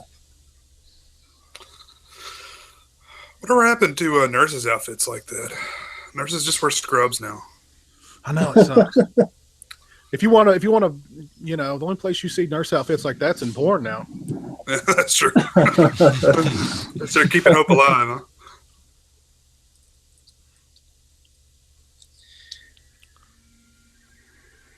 This is definitely one of those scenes that, once again, it seemed like something from Halloween 2 or something. Yeah. That was one of the things that I really liked about the movie the first time I saw it, was that it was Stallone action, but it had those slasher movie, horror movie elements. But, of course, just drew me to it. Yeah. Which, I mean, that's the same reason why I liked 10 to Midnight. That's the same reason why I liked the one with Chuck Norris. Silent Rage? Silent Rage, yeah. I even don't mind Hero and the Terror. Yeah, Hero and the Terror, too. Yep. I like that one, too. It's Phantom of the Opera type. Yeah. Yeah.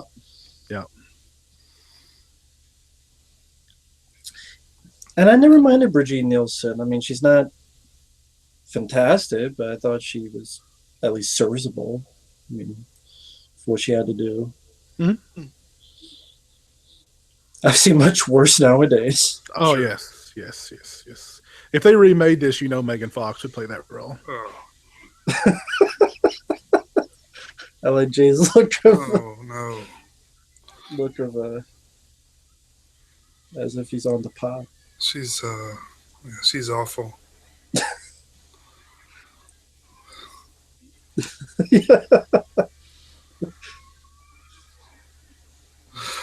You know, people say that Stallone ghost directed this. Do you think that's because so many people say that Kurt Russell ghost directed Tombstone?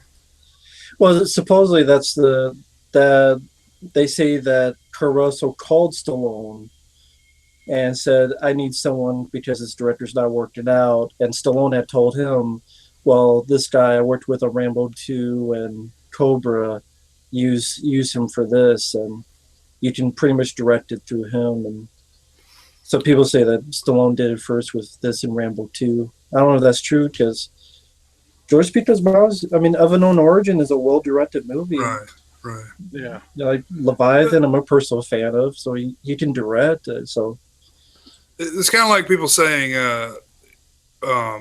Spielberg directed Poltergeist, right? yeah.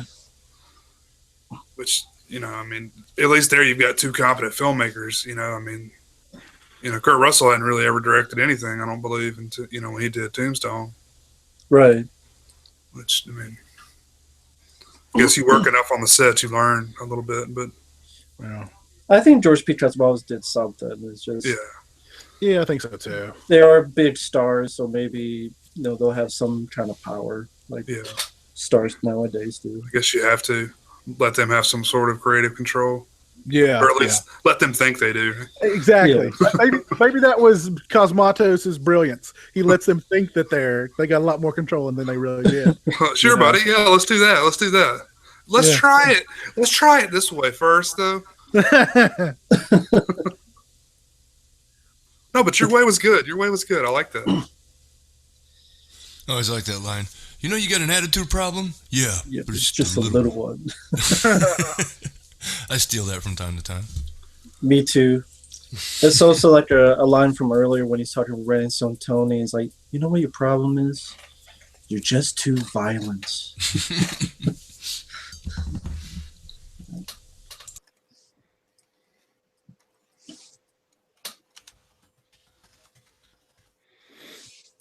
I was just checking out the chat here. We've got our buddy DJ watching tonight, our birthday boy. We've got our buddy Jewel watching tonight. How are you? Orc is hanging out with us tonight as well. Doing his thing, trolling as always. Holiday Styles is with us tonight as well. Movie Man 95.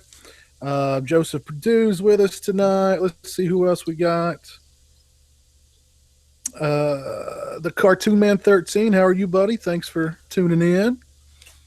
Jack Craven, what's up, buddy? I thought I saw Chris out there at one point. Our buddy Chris from the Halloween marathon that we did. Oh, okay. Yeah, I think he was watching at one point, chatting in the live chat. So if you're still watching, how you doing, buddy? Hope you're doing well. And yeah, that Jack Craven, he has a wealth of knowledge. He's the one who had told me about the bootleg of Cobra, about the uncut version and such. So he has a wealth of knowledge on strips and so forth. Well, Jack, if you know where we can locate that Cobra Director's Cut, let us know. I've been asking him the same thing. He's like, he's on the search for it. He's on the search for it. So I hope one day he finds it. Absolutely.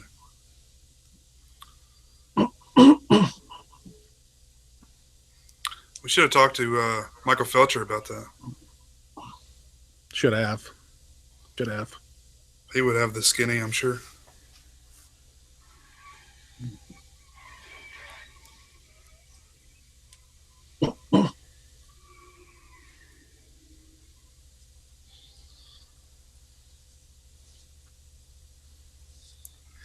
It does hurt a little bit when I see this car get jacked up and Mm. destroyed. It hurts She's a got little her 5-point restraints on though. bit. Yeah.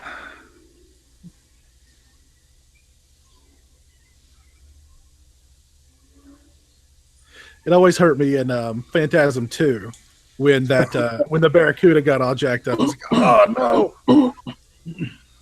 I guess he's kind of expecting it though. His seatbelts are like a racing harness. Yeah. Yeah. Yeah, he's got the before Fast and Furious. He's got the injector that what do you call it? The NOS. For the nitrous, yeah. Hell, Chuck had that in Lone Wolf McQuade. That's true. Yeah. Karate. I'm gonna get that car tag, by the way. And I always thought this was one of the more underrated car chases of the '80s because it's pretty lengthy and there's a lot of stuff happening. It's very well done.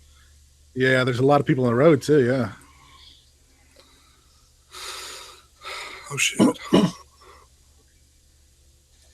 Look at that real stuff, not just CG. Yeah. The 180, just pull out.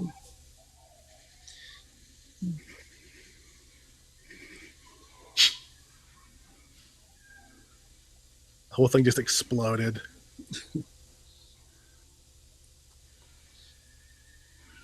That was always cool too when you have specific like guns. Like this is the Jatomatic machine gun that you never see before or since in a movie. Yeah, it's what I always remember from the poster too, or the VHS art.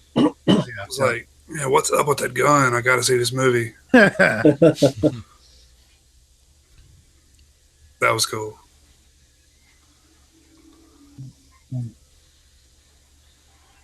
It's well edited too, because unlike like a Taken 2 or Taken 3, like you can't understand what's going on. Here you can actually understand what's going on. That's a hard concept nowadays for some reason. Yeah, especially action sequences, they're over edited these days. Yeah, too many edits. Yes. They think people want to see that, or just they don't know. Well, I think it's to make it. I think also it's to make it look more action packed than it really is. You know, we just cut it a million ways from Sunday. Like there's more going on than there really is. It's like the attention span.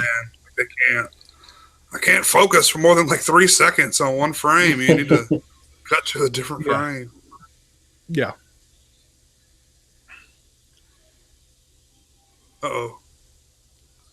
He just broke the needle off. How can Cole not love this movie? How can anybody not love this movie? I mean, I don't know, man. I don't know. Now, Mike, go ahead. Mike, did you say you saw this in the theater? Driving. Oh God. Oh wow. That was awesome. Oh man. Awesome. He's fucking this color up right now, man. I know. It hurts, man. It hurts.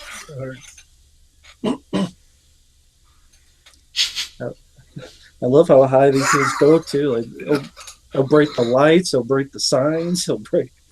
They fly. Like they're both right there. They're breaking the lights, signs.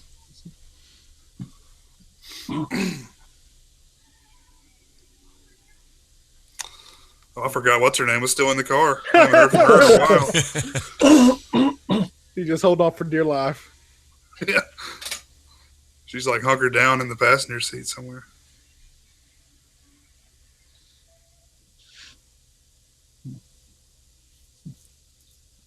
That's totally fucked. Sorry, man. And that was another scene that was re-edited because for folks out, if you ever go back when he hits it, you'll notice there's a car underneath. And that's because the bad guys at first had crashed into that boat first. And there's like the extended bit. And then when Cobra's car goes over, you notice there's a car underneath, and that's the bad guy's car. But it was, again, part of the re-editing and such. Stingray, did you get your Stingray name from owning a Stingray? I wish. No, unfortunately not. I don't know how that came about. Actually, it rhymes with J. I think is how it wound up. Have you ever owned a really fancy, muscle car, sports car? I had an Acura Integra. Does that count? What No, about you, Mike? unfortunately not. You ever own like a big fancy sports car? No, or muscle car? never had the opportunity. I had a friend that had a Firebird though. I got to go cruising around in that all the time, and I had another friend that had a gold Trans Am that he let me drive it. But I've never actually owned one. I had a '74 Le Mans, which is more like a big old boat, and I had a '79 LTD, which like the sheriffs used to use back in the day. Had a 302 in it. That was that had some balls to it, but it was more of a family car, Right. Yeah, but I definitely the speedometer went up to 110, but I buried it down in the mileage somewhere. I had it down at about 6 o'clock one time. Nice. That was pretty fun. I was I guess the last generation to grow up with that Bo and Luke Duke style attitude. I don't know. Yeah. Country roads, it didn't matter. 100 miles an hour, here we come. We used to jump railroad tracks and shit. We were crazy. The very first car I remember by Bob having was an old police car, and it was like that big white boat. But man, it would fly. It would fly. Those old V8s, man, they just fly. Yeah. My friend that had the Firebird, he later got was a 69 it was a 70 Cutlass, and he did the GTO package on it. So he turned it into a goat. Man, that thing would fly. Back in the country, in the summertime, before the corn gets high, you can see everything. So if there's nobody coming, the stop signs don't matter. Right. I mean, out in the country. Right. The country road 400 south and shit. And you're out there flying. Yeah. That was a lot of fun, man. I remember my stepdad took us out on a country road like that in that old police car, and I just remember being buried in the seat. We were going so fast, you know what I mean? First time I remember just so much fun, just laughing my butt off. I experienced that. I was driving my friend's gold Trans Am, and we're driving on the major highways. I got past this joker in front of us, so I pull out and hit passing gear. I felt like I went into the back seat. I was like hanging on to the steering wheel, like holy shit! Wow, that was being launched into space. That thing had balls. Yeah. You were going to say something, Stingray? Oh, I don't believe so. I'm just listening. Okay. I thought you were going to say like, oh yeah, I did have that car. My friend had this car. No, I wish. No. It's all rice burners, man. Yeah. Well, tell us what you've had, Piz. I know you have quite the vehicle there. I've got a Challenger. I've got a pretty nice Challenger. Got some get up and go again. Got some get up and go inner. I get a lot of looks driving her. You get a lot of the stoplight. People look over at you. They're ready to go. See, mine's got the sport package. Oh yeah.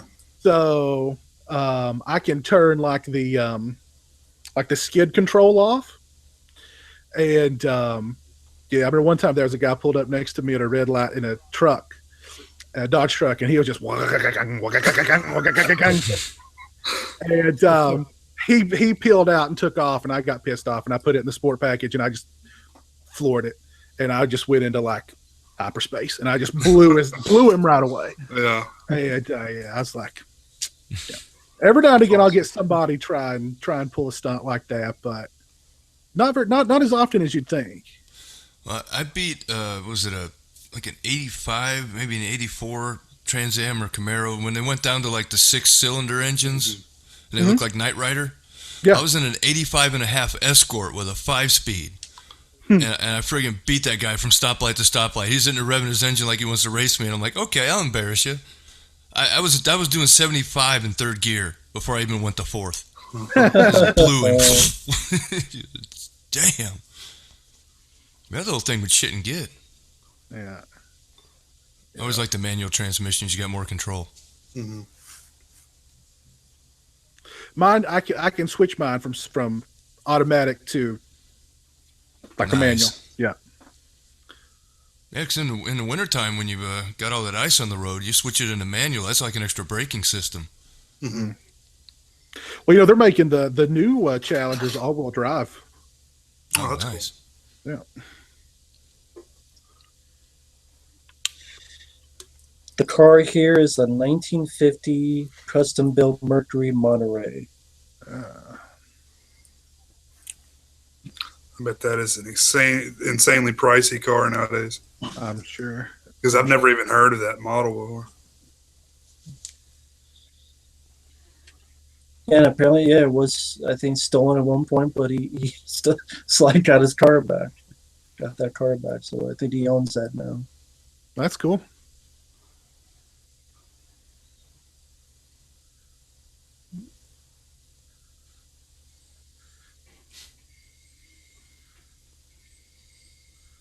I always thought it was funny. Like you've got like all these backers, and you got the guy in like the suit. You know what I mean? like the lawyer back there. There's like what, 15 of them? Yeah. Well, they're like a cult, right? Yeah. Well, it's good to know that they accept all kinds into the new world. You know what I mean? Yeah. It's like we've got to have blood out. Yeah, it's kind of like in the new world we've got to have an accountant and we've got to have a doctor. So let them in too. You're down with killing people, right? Okay, come on in. Do you hate the weak? Yes. All I have is a pickaxe. Well, that'll work. You can chink it, right? You can chink it, right? Okay, come on in. King Cobra. Probably not there by accident. Why not? No. It's definitely not there because it tastes good.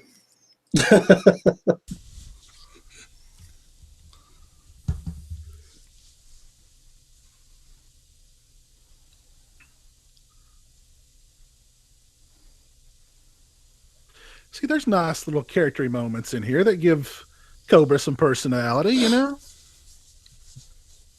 I don't know. There's enough for me, I guess. Yeah. I don't get it. I love it. Yeah, it never bothered me. Finding out his first name's Marion, kind of like John I don't Wayne. need to know the trials and tribulations he went through taking his first steps. Yeah, that's true. Yeah. At least there's no like my dad beat me. Maybe if the film would have opened up with the death of the person that drove him to the zombie squad, if we had seen maybe a little bit of more of that in the beginning, we'd have been more sympathetic toward him. But it was the 80s. He was a guy that didn't feel emotion. He just anger. Emotions didn't happen until the 90s. You know what I mean? Yeah, we didn't get in touch with our feelings, and I never did. Well, I think if you have a character like this is got a presence to him, then that's less needed. Yeah. But if a character's extremely bland, then maybe you need some flavor with that. But I never found him bland at all. We're just used to that background, that backstory. Now if they remade it, it would definitely have something like that, some explanation. Yeah. I think it was still kind of a residual from the John Wayne type of where the guys didn't talk about their past. They just lived every day, and their past formed them, but they weren't interested in talking about it. Yeah, this is one of those movies that I would love to see the extended cut, being a big fan. But it's almost as if, kind of like Showdown Low Tokyo, they took the movie and they took all the fat out. So you just have this lean steak. Yeah. Where it moves. I mean, we're already an hour in and there's only 20-some minutes left, the finale. So I know for me, it went by quick. Yeah. Maybe if the gang had seemed more threatening and more, I don't know, a larger organization with more people involved. Like with Dirty Harry, they went with, in the one, those Magnum Force, when the cop had the dirty cops that were vigilantes. It's like his boss was in on it, Hal Holbrook. Yeah. Maybe that would have been too much like Dirty Harry. It's already quite a bit like it, but. I was actually told in one of the original scripts, it was, and you found out Andrew Robinson was actually part of it. His character was actually part of this group, and that was in one of the original scripts. But and that would have explained his attitude toward Cobra a little bit more. Yeah, but like you said, maybe that'd be too much like Magnum Force, like Dirty Harry.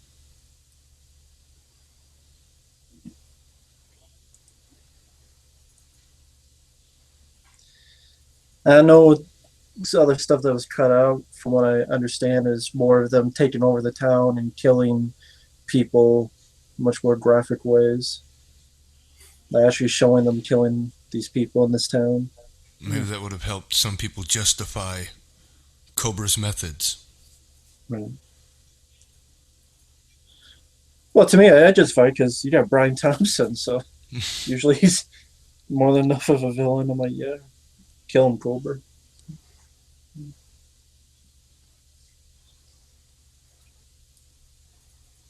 And one, yeah, go ahead. One thing I always thought was interesting about these '80s action movies, like I I don't think I ever touched a real gun until I was probably 16 years old. But by God, I knew how to load it. I knew how to cock it. I knew how to take out the magazine. I knew how to do pretty much everything you needed to do from watching movies like this. Yeah.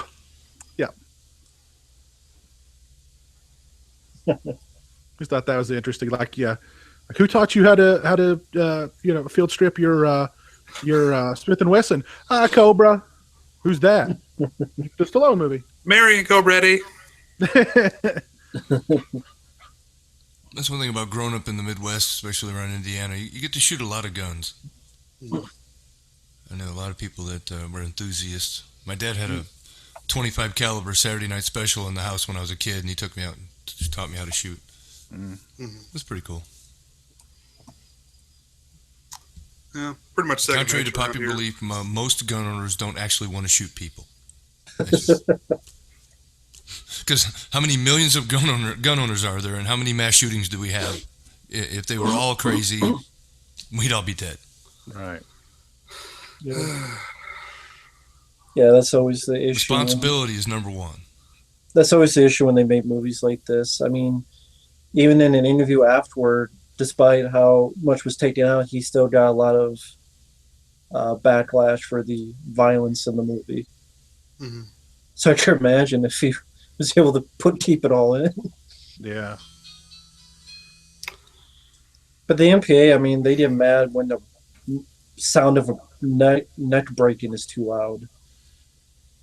I mean, well, thanks to some of our favorite films, they were quite twitchy back in the day. Yeah. Yeah. They've gotten a lot more liberal about things these days. Yeah. Yeah.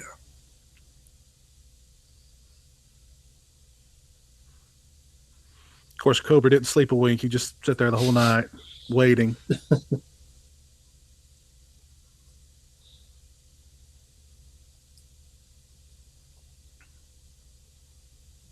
Ready to go. Yeah, he just knows something's coming up. There was like blood all over the front of that dude's motorcycle. Bothered to wash that shit off. That's not incriminating. Yeah. I guess he never thought that he might get pulled over on the way there.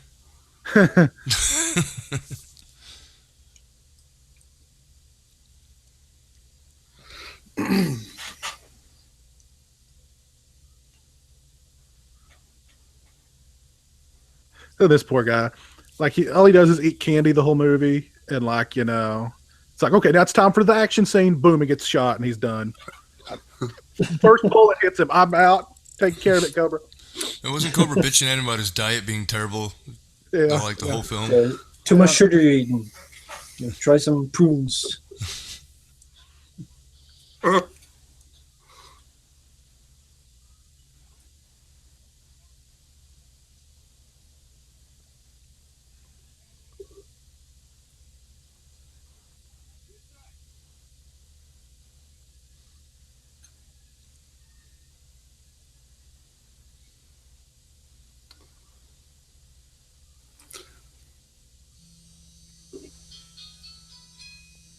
It's about to go down.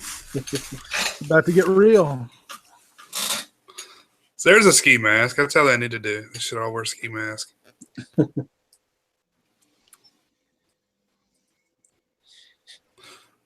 would have been funnier if they just all happen to have a hockey mask. It's just ride on motorcycles with a hockey mask.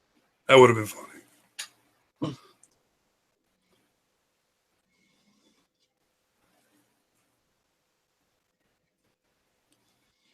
DJ Donnelly says, "What about Keanu Reeves as Cobra? I guess in a remake. No remake. What about Keanu Reeves as Cobra in a sequel? If Stallone won't do it, I just do John Wick 3. I mean, so, that'll be good enough. I'm just tired of remakes of everything, and sequels. Not a lot of sequels are that great. They're that long apart. Yeah. I mean, I saw Bad Santa 2 recently. That wasn't that great. no, not very And good. I love the first one. I was disappointed in Dumb and Dumber 2. I know those are comedies, but even an action film, I don't know. If it's not Stallone, then I just really not interested. And Even if it was Stallone, I don't know that I would want to see Stallone do it either. Yeah, I mean, yeah. If he pulled out Rambo 4, then maybe, because Rambo 4 was a sequel that was actually pretty damn good, and that was since 1988. That was 20 years. I mean, so maybe if he directed and starred, maybe. Yeah, I think everybody's pretty much on the same page about Rambo 4. It's yeah, way better than it had any right to be, for sure. Yeah. I mean, considering, I mean, I can't think of any off the top of my head, but there's a lot of really bad sequels that have come out in the past few years of, like 20 years in between the movies. Mm-hmm. Well, I can't think of any examples, but it's like, oh yeah, they finally made another one, and it's just a piece of shit. I haven't seen it, but I heard Independence Day was the sequel was pretty terrible. I thought so.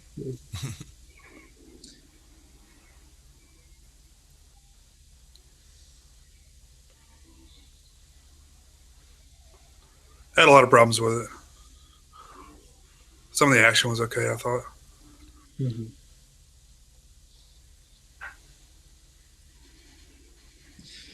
They really needed Will Smith back if they were going to do that movie. Yeah, I think fuck that guy. Going without him was not a good idea. See, how can you hate a movie when it's just a guy mowing down everybody on the back of a pickup? That's my kind of Saturday night. Nobody's shooting back. His only problem was he ran out of bullets or had to reload. Like, they would have never gotten on the sides of him if he hadn't. Because he was just, mowing them down, like you said. Just falling off.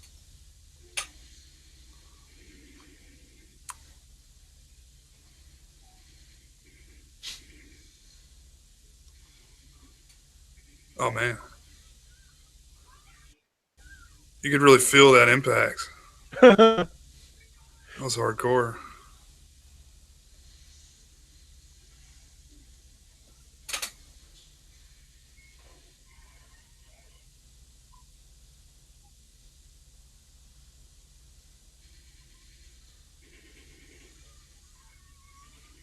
Is Stallone doing another Expendables movie?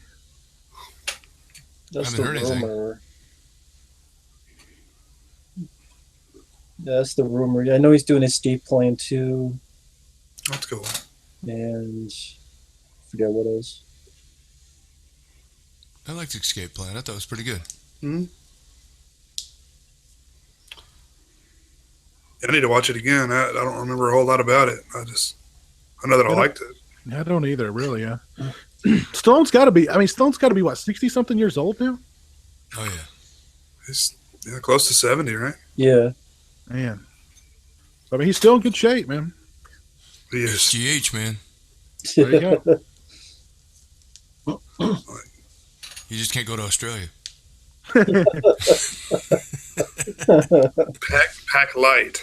Has anybody seen Frank lately? How's Frank doing? Oh, I don't know. Probably wrapped up in plastic surgery like usual.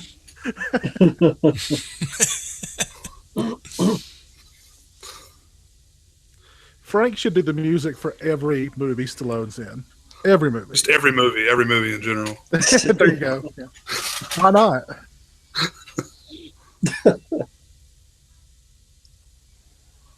And I'll be glad when he kills this woman. Gosh. Yeah, she is annoying. Oh, This chicken-headed bitch. That was a pretty cool location for a finale. Very cool location. Yeah. Yeah.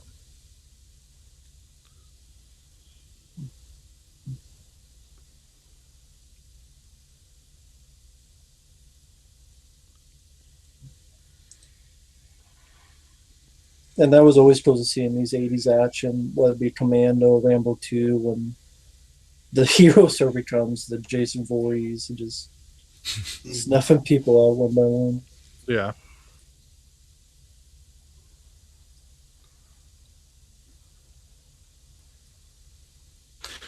Jack Craven had commented saying that the original ending in an early script for this movie was to take place in the woods. Actually, you mentioned a slasher uh, where Stallone and Ingrid were just running through the woods, picking everybody off one by one. So Maybe Stallone felt that was too First Blood.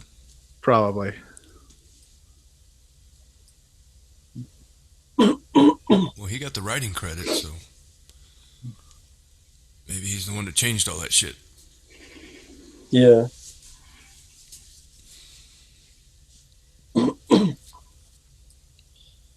Yeah, I thought this was a better location than the woods. Just made a bit different and claustrophobic. And very, very dangerous seeming. Yeah. Be able to do stuff like that, just light him in this big ass furnace. Yeah. Well, I love seeing the lemon trees too before they got here. That was really cool. Oh yeah. It's always nice to see something a little bit unique. Mm-hmm. Like even something as simple as that.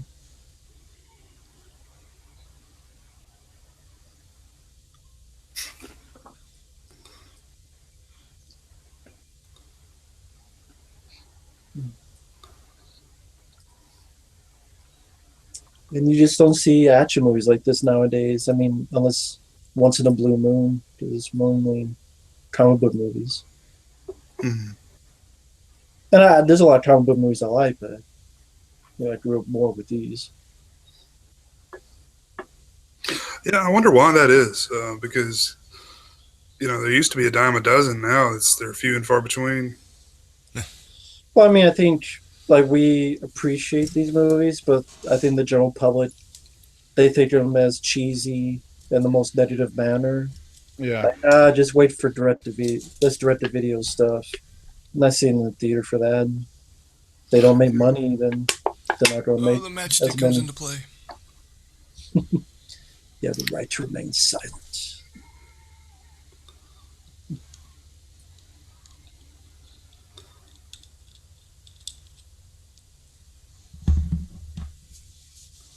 I guess John Wick would probably be a good example of a modern type of action movie. I mean, but Yeah. even that is rare. Oh yeah.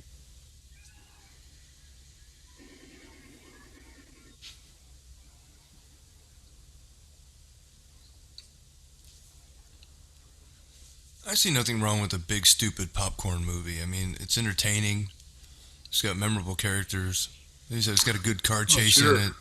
Yeah. Good one-liners. I mean, it's got everything that you really need for a good, no-brainer 80s action film. Mm-hmm.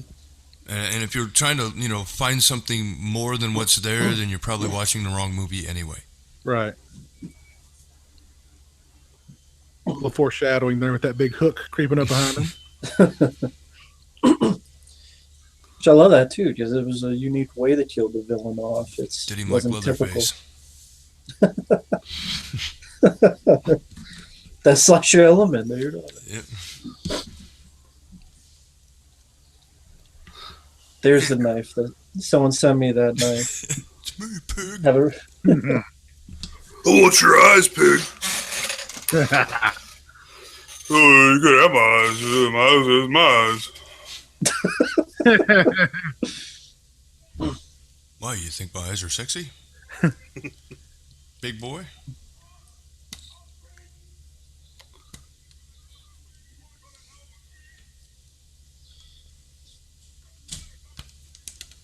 Your filthy society.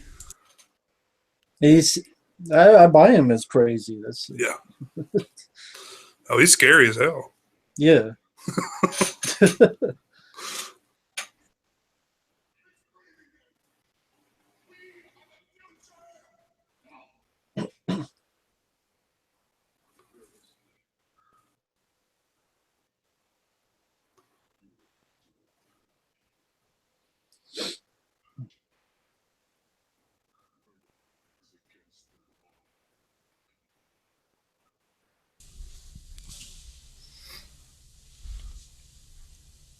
We're all just watching now. I know, yeah. I'm like, yeah. But I would say this line growing up was always my favorite from Stallone's. Uh, this is where the law stops and I start. Yep. I think it's also wish fulfillment, sort of. This PC, how is that dark sort of fantasy fulfillment of being able to do whatever you want Mm-hmm. against sickos and stuff.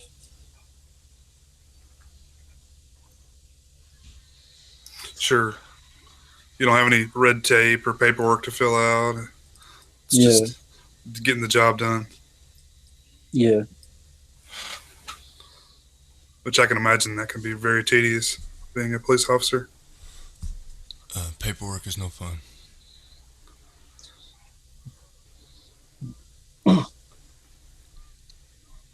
Having worked in corrections in my youth, I can attest to the fact that paperwork sucks. Yeah. I mean, even if you have to use your service, revolver in action, justified, you still get, laid off for 2 weeks or whatever. Man, Or anytime two you put your months, hands or on however long somebody, you have to justify it. Yeah, It's but it is what it is. and he would have to document every activity from the last however many days it's been going on. He would have to account for the death of his partner. I mean, it was just Mm-hmm. Mm-hmm. Plus, he probably makes like 20 grand a year, right? probably.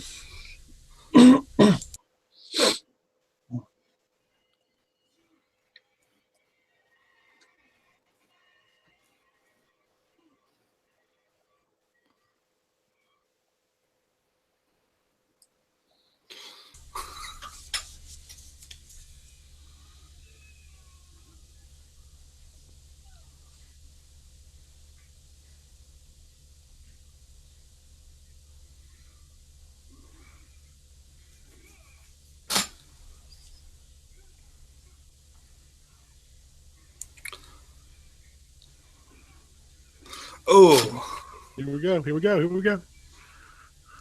that is a big hook.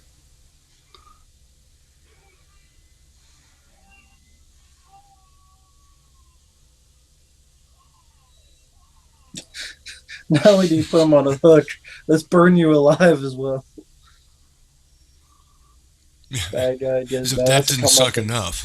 enough. You don't slowly be drawn to burn alive. Now that's a comeuppance. Which you don't see that nowadays too with a villain. You don't see a lot of like big comeuppance. Yeah.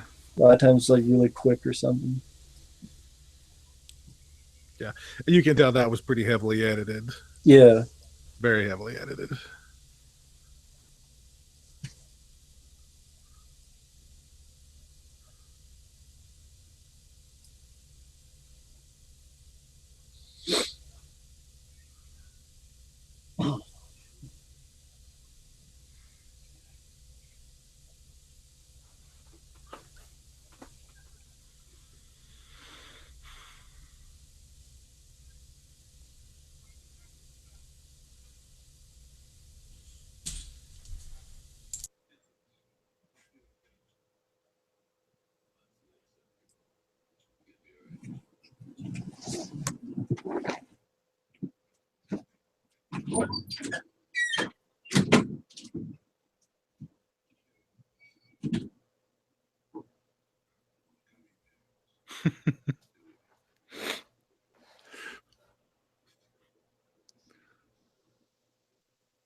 I think he's gonna have a bike.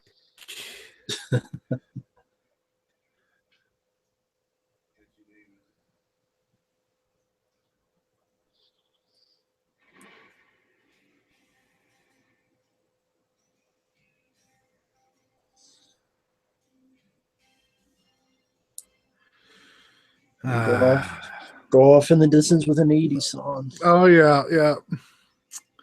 This is Right. yeah. That's one thing that I didn't mention. I love the soundtrack too. This is I did too. I did too. for those out there. This is Voice of America's Sons. Those have songs like "Feel the Heat" and Yeah, great soundtrack, great score too. You know,